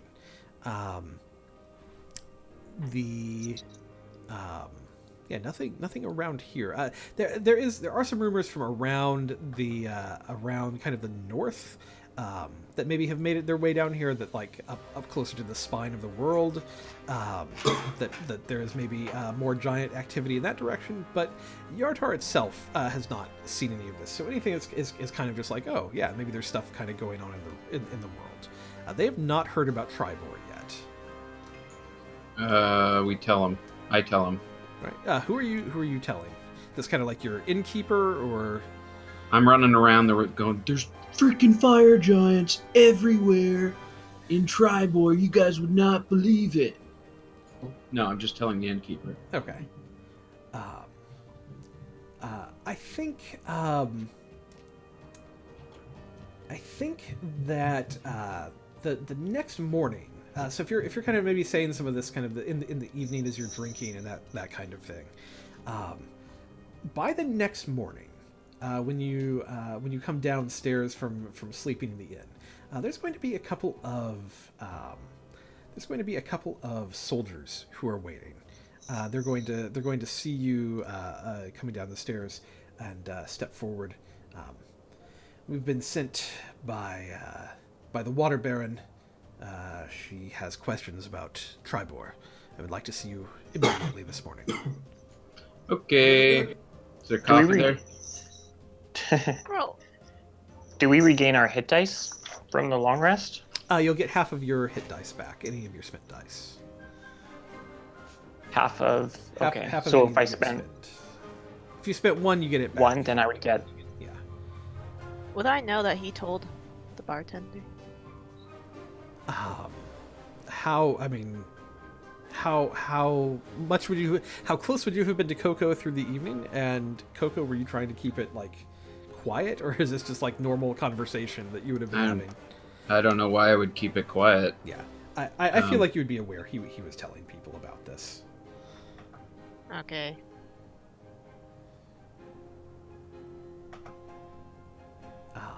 Well, let's go. I don't have anything else to do here. Yeah, they're going to escort you to a very nice area of town.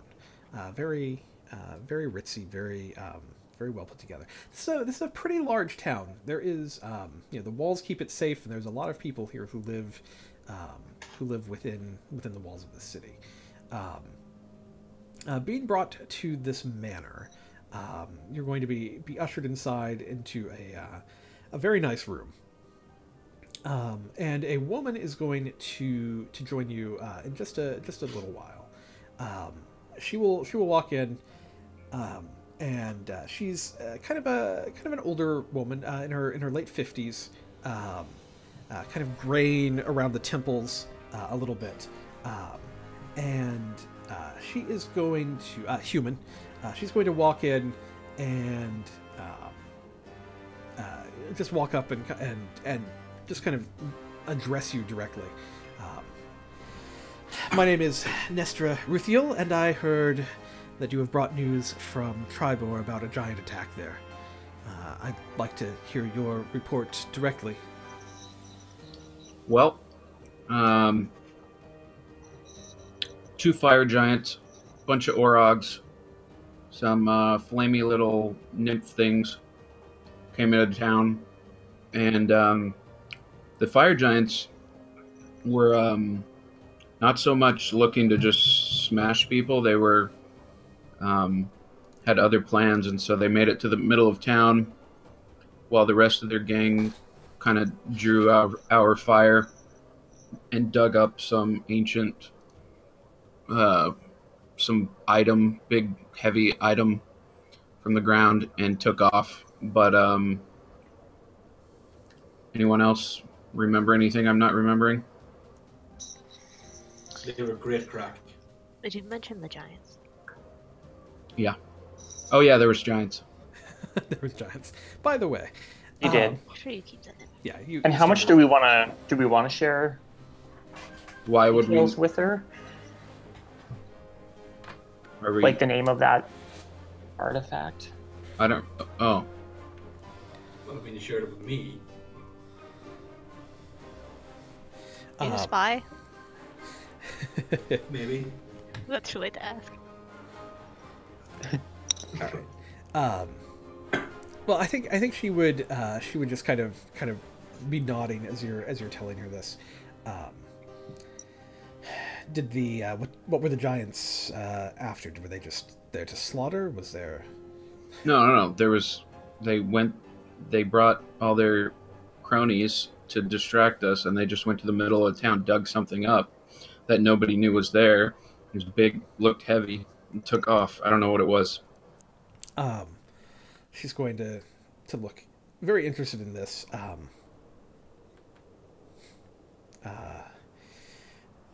And did you get any kind of look at what it was?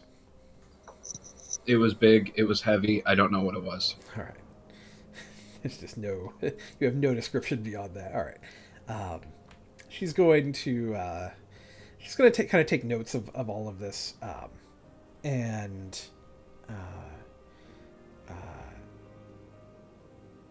she'll kind of nod. Did you see where the giants headed after they left? I did, but I don't. Where did they went north? They went north.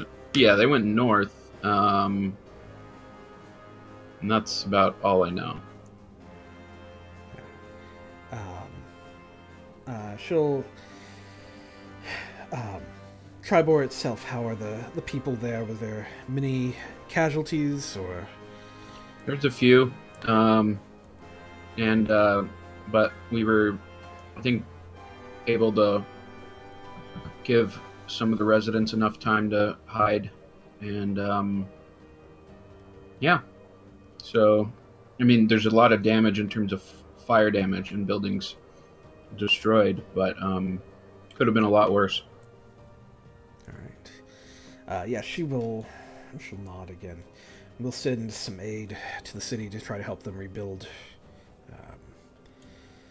How are things here?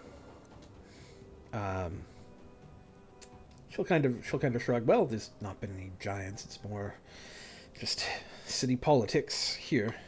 We will double our watches and make sure that we are ready if any giants do approach our walls, though. Okay, sounds good. Yeah, do you guys have any questions for her? No. Nope. All right, we bid adieu. All right, yeah, she will bid adieu to you then.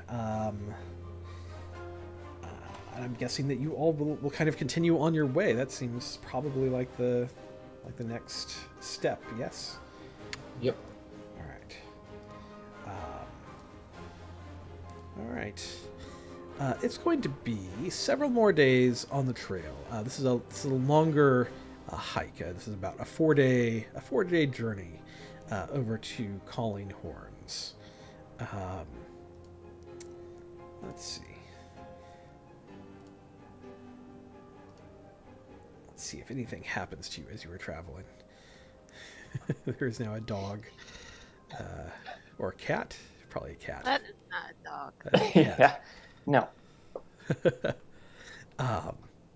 Get going off to my be. D&D book. It is going to be about 4 days of travel as you continue over towards Calling Horns. Calling Horns was until recently. It's only been a few years. It was really just kind of an inn here at the crossroads. That really wasn't much going on here. There was a woman who moved in a few years ago, bought the inn, and has used her considerable wealth to attract settlers into the region. So there's now kind of a small village that has sprung up here around the inn.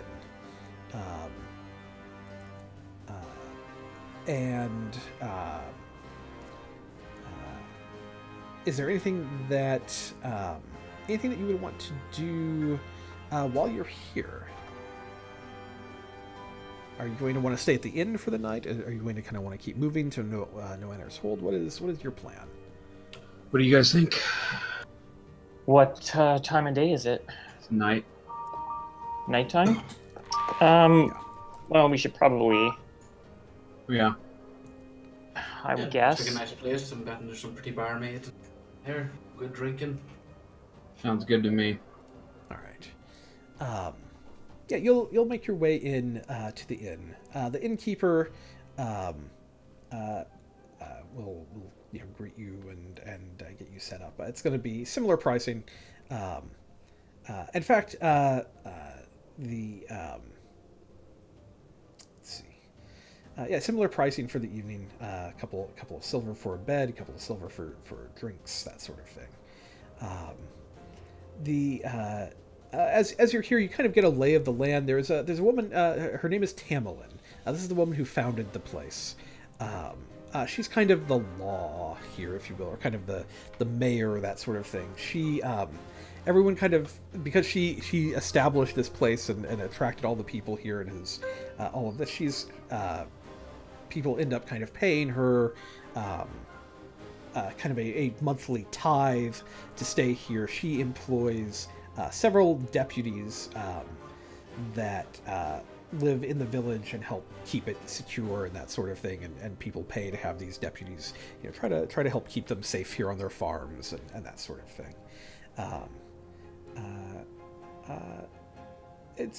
I mean, on the one hand, you could consider it a protection racket if you wanted to. On the other hand, it could just be, it's a service that's kind of working for everyone.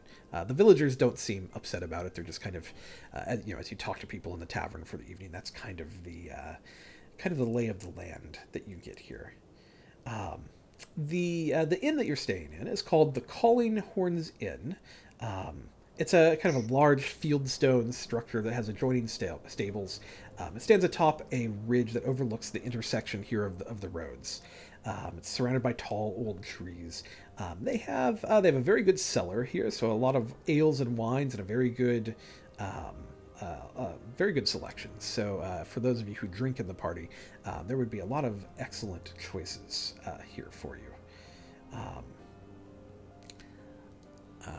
So the evening is going to progress. This is kind of the information that you'll be pulling. Is there anything that you all would want to try to find out while you're here, or anything that you would want to know or do, or are you just kind of passing through at this point? Unless somebody has a different plan, I think we're just passing through. Yeah, I think so. Yes, I'll find out if any giants have come by. Had any trouble here. Yeah, so the, what you would hear as you, well, actually roll an investigation check. Let's see what you would find out. I'm going to find out all the secrets, everything. I'm going to find out who's banging who owes who what. It'll be great.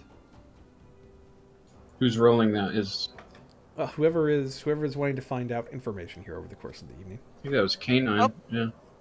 I fucked up.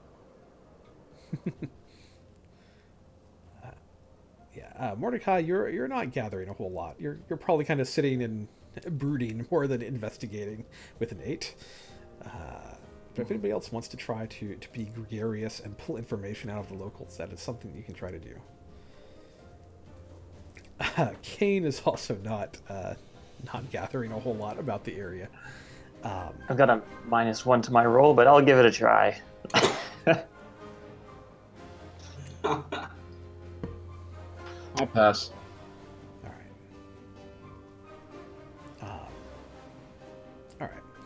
Yeah, you're not gathering a whole lot of information here. And you'll retire for the evening into the inn. All right. Partway through the night, we're gonna do something here real quick. Give me just a moment to get you set up with yet another encounter. We'll figure out kind of how this is going to go.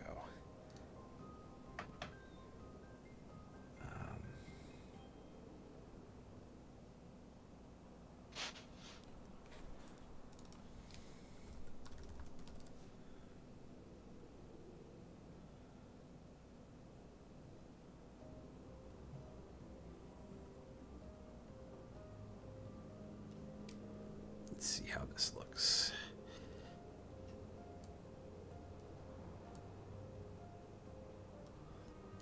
Oh, that might do something. All right. We're just going to pull that up as your random map here. All right. Over the course of the evening, you are going to be awakened, probably kind of in the middle of the night. Adjoining this inn is a stable, which is where your horse has been kept, and over the course of the evening, you are going to hear the sounds of a strange racket coming from outside near the stables. What would you all do? I'm going to run out and see what's happening. All right. I'm going to use my telepathic link with Stormwind to... Now, does Stormwind, does he get stabled overnight, or can you just like dismiss and bring him back? How does that work? I believe he just gets stabled overnight. Okay. All right, yeah. So he's out there. How does that work with you? What is the? I think it would just be maybe whatever he sees. Is it find speed? Steed? What is the name of your? Find Steed? All right.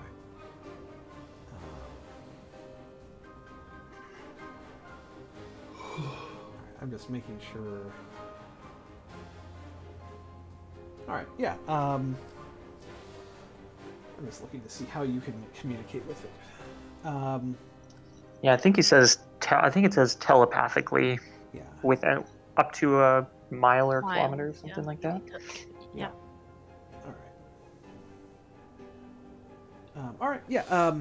You're going to get kind of the sense of fear back from this creature, from your horse, from Stormwind, and because I don't think it doesn't have a vocal language that it speaks to you, but you're kind of getting the emotional sort of thing from it, and the kind of the sense of danger that is occurring here.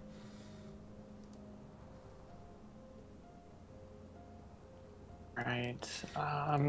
If I were to use speak with animals, would the horse be able to describe the scene to me? I'm looking here. You might have to actually look at it. I think you have to speak with animals. Okay. Because it understands a language of your choice with that. It would have to be. Because I think speak with animals says you can. Yeah, I would allow that. You can cast it as an action if you wanted to. Yeah. Yeah, I'm gonna do that. Yeah. Okay. Just you can figure out what's going on. Yeah, because of the intelligence of the creature, Stormwind. You're going to you're actually going to be able to understand what it is saying back to you, and it's just going to be kind of the word troll over and over again. Let's do this. You all come running out of the inn, I would imagine. Coco, Kane, are you following with Mordecai, who said she definitely was going to go check on it? Fritz, are you headed out as well? Yeah, I'll follow along with the Sure. rest of the group. Kane will head out. Okay. So here's what you're going to see. As you come out of the door of the inn, you're going to see to the south of you, at the stable. There are two giant figures that are scratching and clawing and trying to get into. They are trying to get into the stable, probably to try to eat a little bit of horse flesh. Not gonna happen. Yeah, well, if that is the case, then I would suggest now might be a good time to roll some initiative. Yep. Do we get surprise on them or no? I will say that you have a surprise. You're not going to get a surprise round per se, but assuming that you are before them in initiative, you'll have surprise on them that way.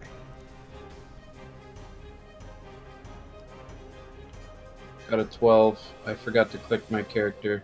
All right, I'll get you added.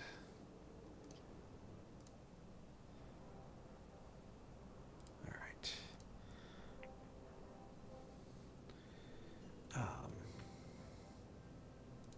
All right, you come bursting out here. Excuse me. There is as well, from inside inside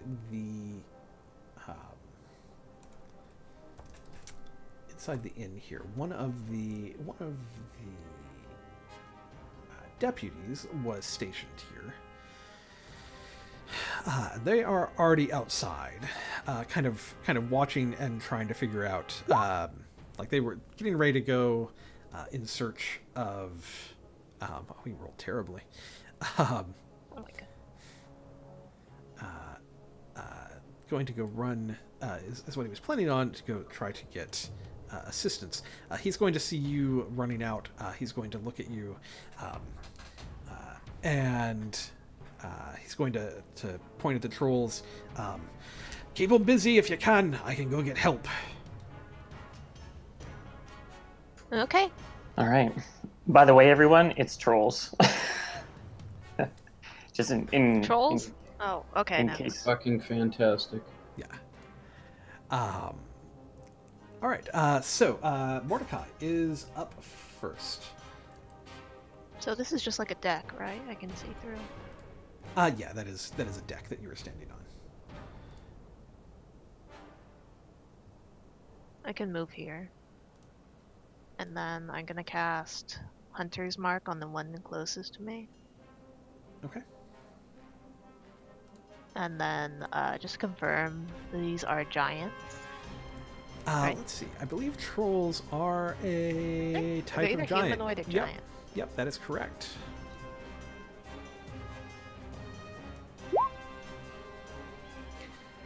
Yeah, man, if you'd been rolling this, all of you had been rolling this good last time. That is definitely a hit. And then 2 more damage because it's favorite enemy. Excellent. Yeah. So you do a lot, And then like 17 points of second damage. attack. All right. Nice. 19. 11. Also a hit. Yeah. And then Hunter's Mark. And then +2 again because favorite enemy. Yeah. You just did a crap ton of damage to this troll. Kane, you are up next.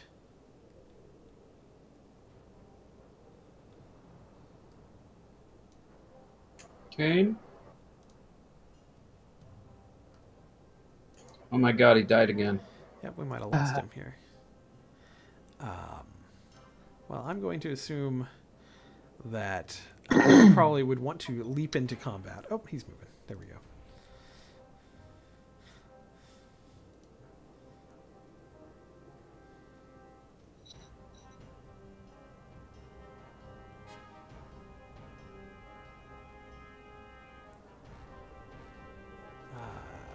I would assume.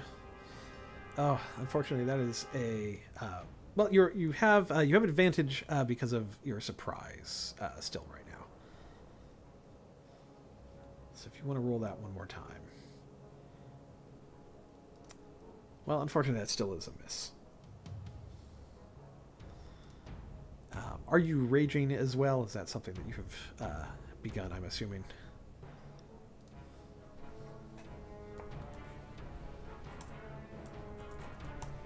Let's go ahead and add that, and we'll assume that that is the case. You can correct me later if we can get your audio working again. Coco. So I'll get sneak attack bonus on this, right? Correct. These are windows to the south? You're kind of like on a deck where you're standing right now. Oh, I see. Yeah, I'm going to shoot them, then I'll move.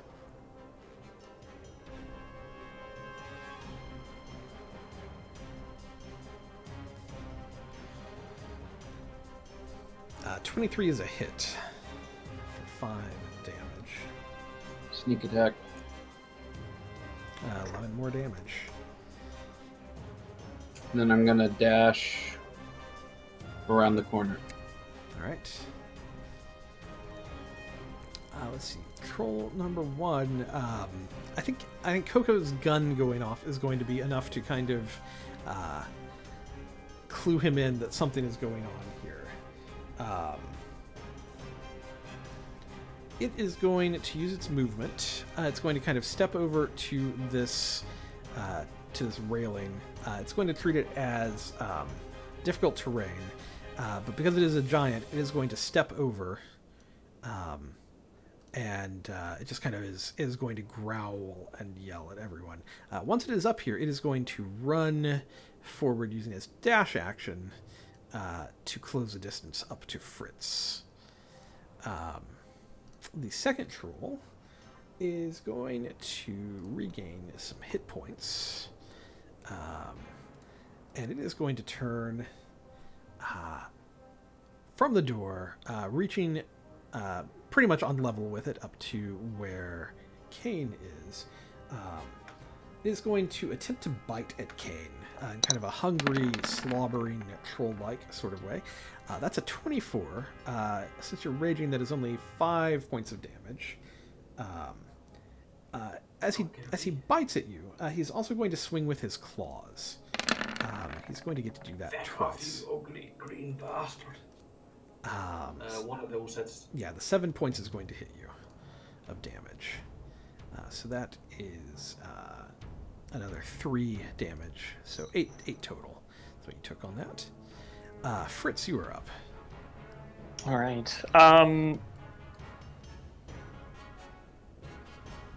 Going to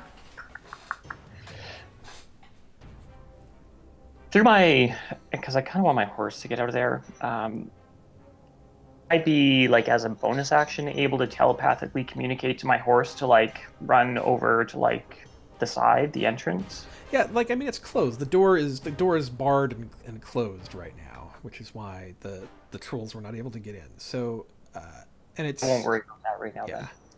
Okay. Right now, it's safe inside.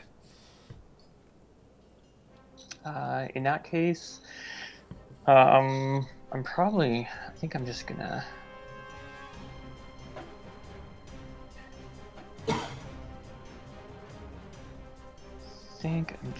Probably take a swing. Are they susceptible to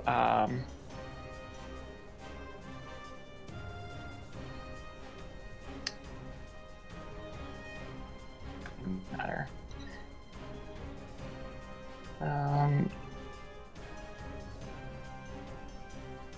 Okay, I'm just gonna take a couple swings with my Warhammer.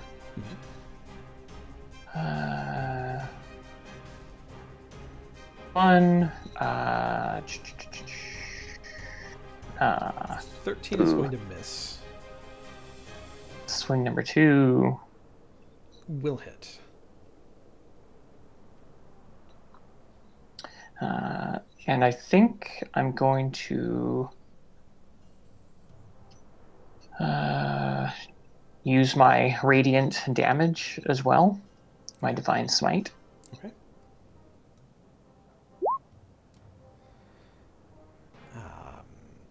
That is a lot of damage. 15 more damage. Very good. In total, I guess. Yep. Excellent. The veteran who is here, he's just going to yell, "Keep him busy! I'm going to get help!" And he's going to like run in the direction. Oh, I of thought he Kane. already did that. Well, Yeah, he's really slow, so yeah, he hasn't had a turn. he's just now leaving. Yeah, he hadn't had a turn yet. So he's going to begin running in that direction. Again, this is not cowardice on his part. This is like, these are big guys. I don't know what you guys can do.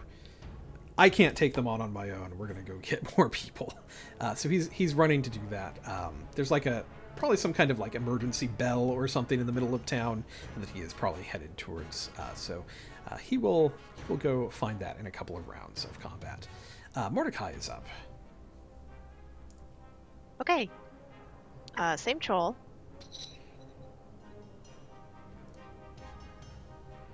26 will hit. I was adding up to make sure it was 13, and then Hunter's Mark, and then Colossus Slayer. Is it still alive? It is still alive. Oh, and then +2 because of favorite enemy. It is alive, but it is bloodied. 27 is also a hit for another 12 damage. Or plus your 5 from Hunter's Mark. Alright, yeah, it is still alive. That was a lot of damage that you just did to it. Did you want to move anywhere, or are you happy where you're standing? I'm pretty good. Alright. Kane, you're up.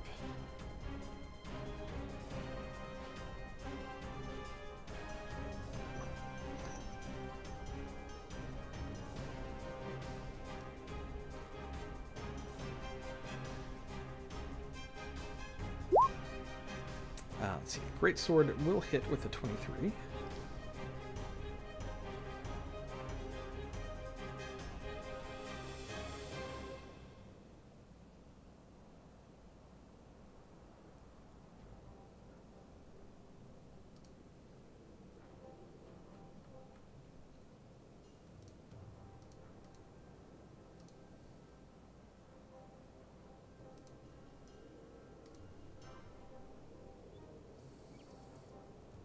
Oh, 18.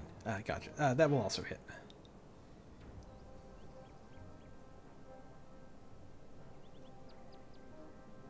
All right. 13, which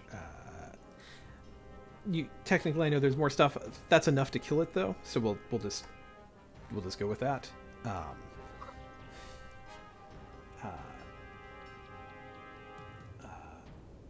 right. Yeah, plus 10. All right. That is going to be enough. That is going to be enough. You were going to take this troll down. Is there anything else you would like to do? Move or anything of that nature? Do other attacks? Chop its head off.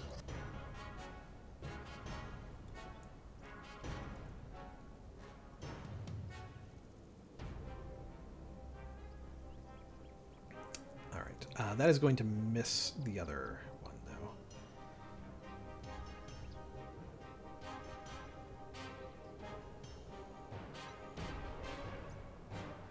Yeah, those are misses. All right. Coco is up. I get sneak attack automatically since Fritz is next to. That is correct. Okay. Yeah, I'm gonna shoot him.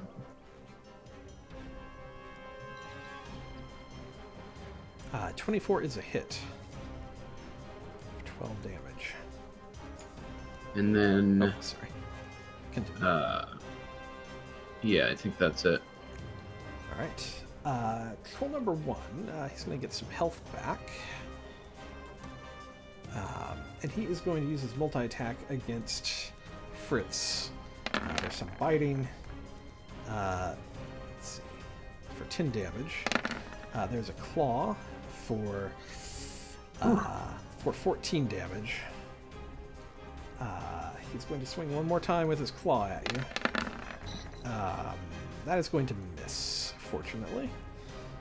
Total of how much damage? 24 total. Okay. So. Yeah. Troll number 2. He is going to regain some health and stand back up. Can you guys hear me now? Yes. Yes. Okay. I just threw on my iPad.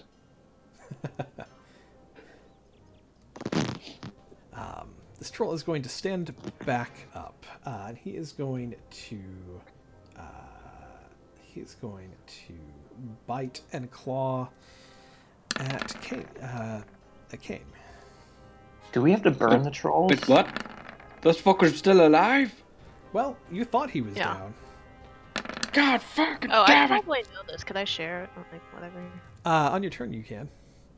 Alright, Oh probably. god, that's a lot of damage. Yeah, but all of those miss you, don't they? With the 9, 9, 8? I Oh, you think have. the first one hit because of the reckless attack. That's right. So that's 11. The others are going to miss. It's only that first attack. So that's 5. 5 damage total. Yep.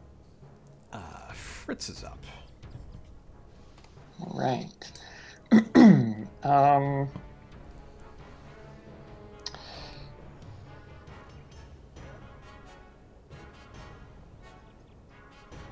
To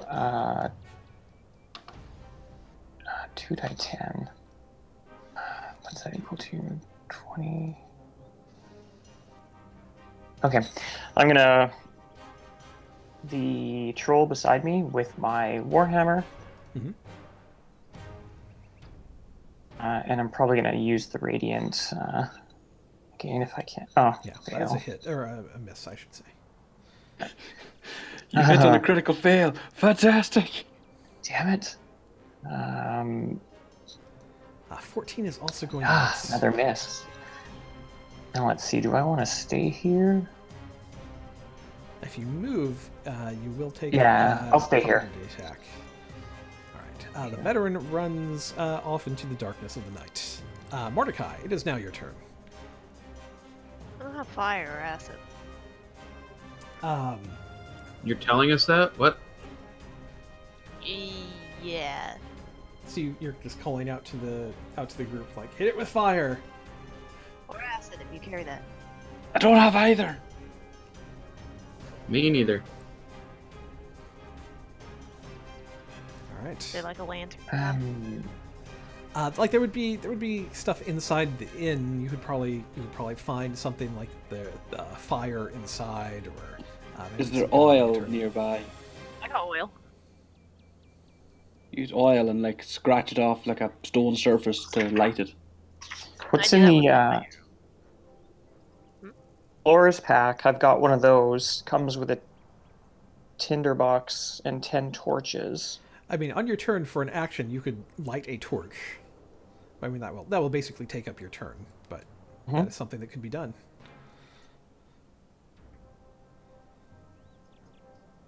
Okay, then if he's gonna do that, then I'm just gonna attack. All right. Which one are you going after? Hunter's Mark or? The one that's Hunter's Mark. All right. That is a hit. All right. That is going to drop it down to 0 again.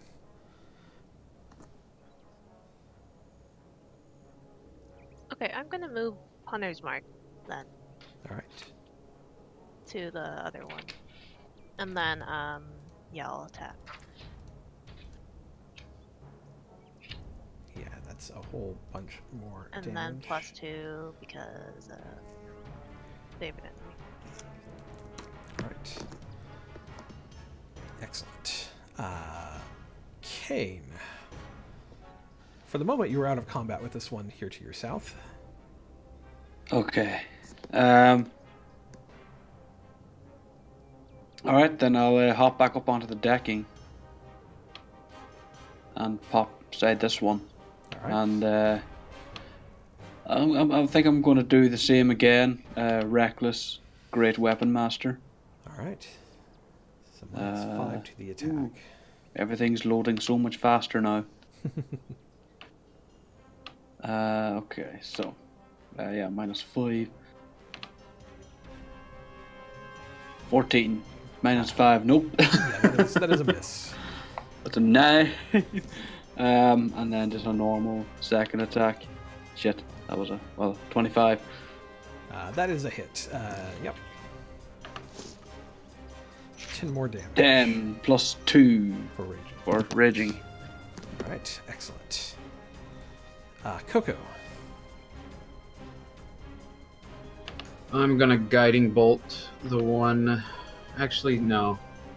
No, I'm just gonna shoot him. All right.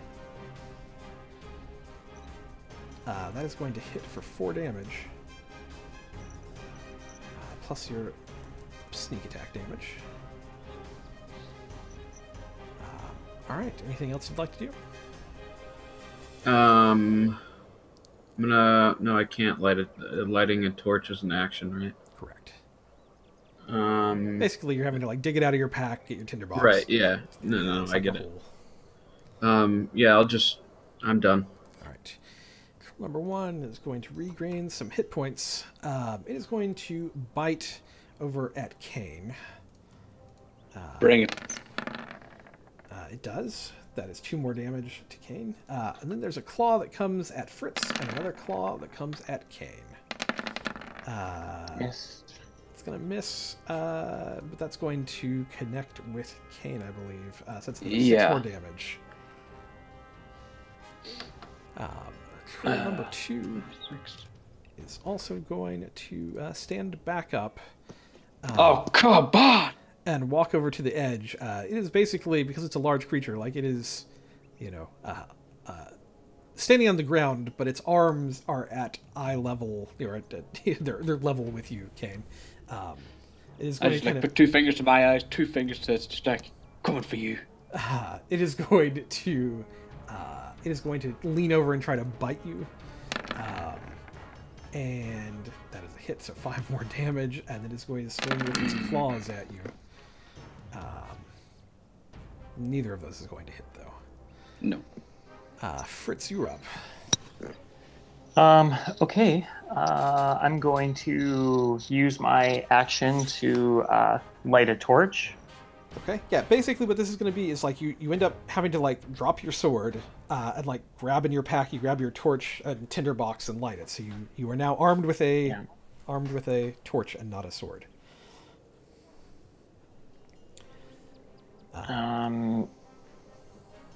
That is your action. Yes. I'm just wondering if I should move down closer to the other troll, because if somebody drops that troll, it keeps coming up before I get to go on my turn.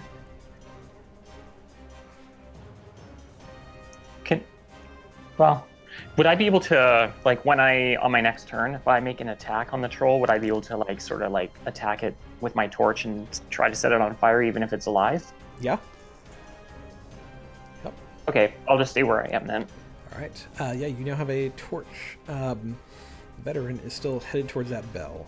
Mordecai is up. Same thing.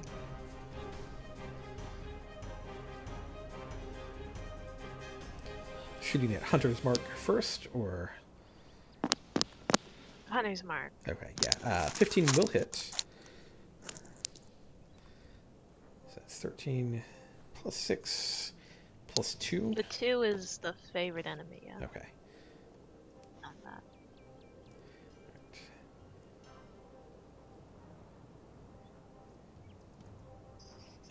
So we've got 23. That's going to take down this top one, and then you're shooting at this lower one now, which is going to hit. Your 12 damage is going to be enough. Well, you're 14 with that. They are both down, I guess is what I am saying. An arrow pierces through each of them. Kane, what are you going to do? Can he use his turn to like come and grab the torch out of my hand and like stick it on one of the trolls? Yeah, grabbing it from you would be a bonus action. I would allow that.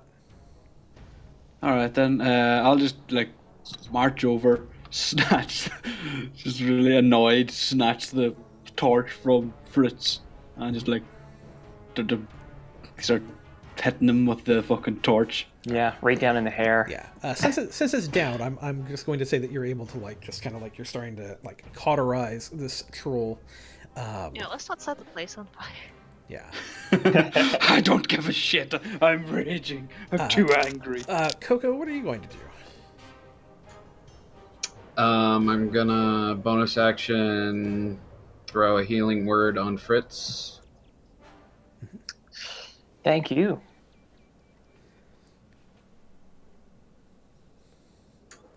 Why isn't it?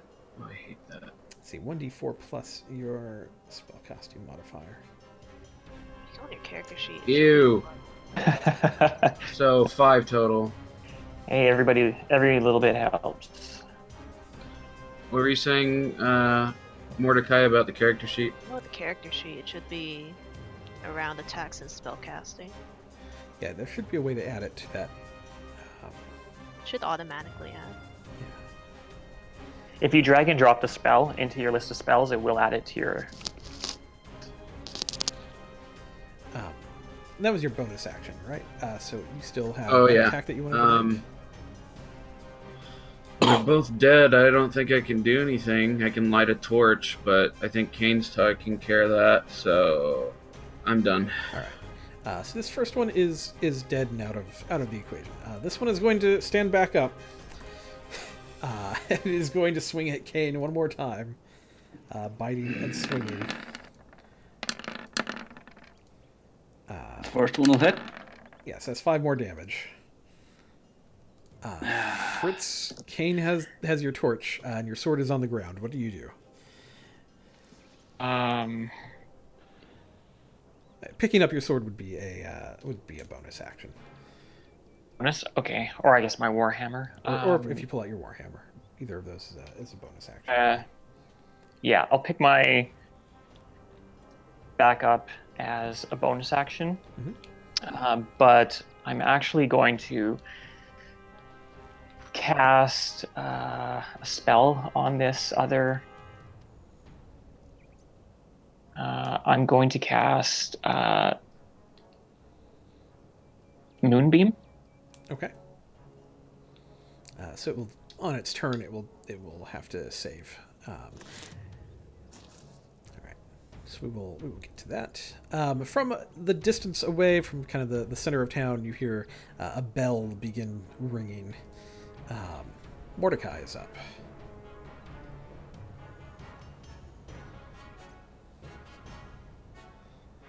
Yeah, that's going to be a hit. I'm assuming you're also moving your hunter's mark over. Yeah. All right. Yeah, you're going to knock it down again. I mean, I think we can just safely assume that it is back down. Anything else you would like to do on your turn here? Not really. All right.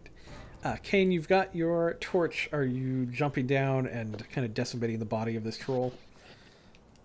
I just jump and just shove the torch into the fucker's mouth. All right. That is going to take you out of combat then, as you have successfully taken these trolls down.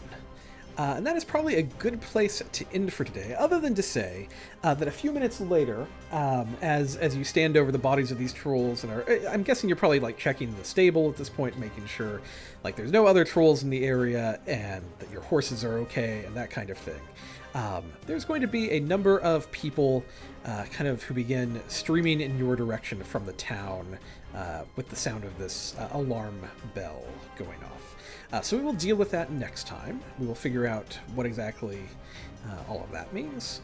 And, but yeah, we'll be back next week to figure all of this out, I think is a good place to call it here. As always, thanks for watching, everyone. You can find us here every Sunday morning. We play D&D, 10 o'clock a.m. Central Time here on Twitch. You can catch the replays on YouTube. They get uploaded there pretty quickly. So you can find me there, Lauren the GM, on YouTube. As always, hit that follow button. We like having you around, and that's a good way to notify you when we're streaming or anything like that. So hit it on Twitch. It's very helpful for us as well. Saturday nights, we also I run Tomb of Annihilation. It's getting really good. They are getting close to the hidden city of Omu. I know I've been teasing that for a little while, but they really are. I promise they are. And they just met some really interesting characters, including a strange dinosaur man who only communicates in smells. It's pretty fascinating. So you can check that out, 8 o'clock p.m. Central Time on Twitch. Same place as you're watching this, probably. If not, again, those videos are up on YouTube under Lauren the GM. Thanks everyone so much for watching. We will be back next week, and hope you have enjoyed the campaign up to now. See you later.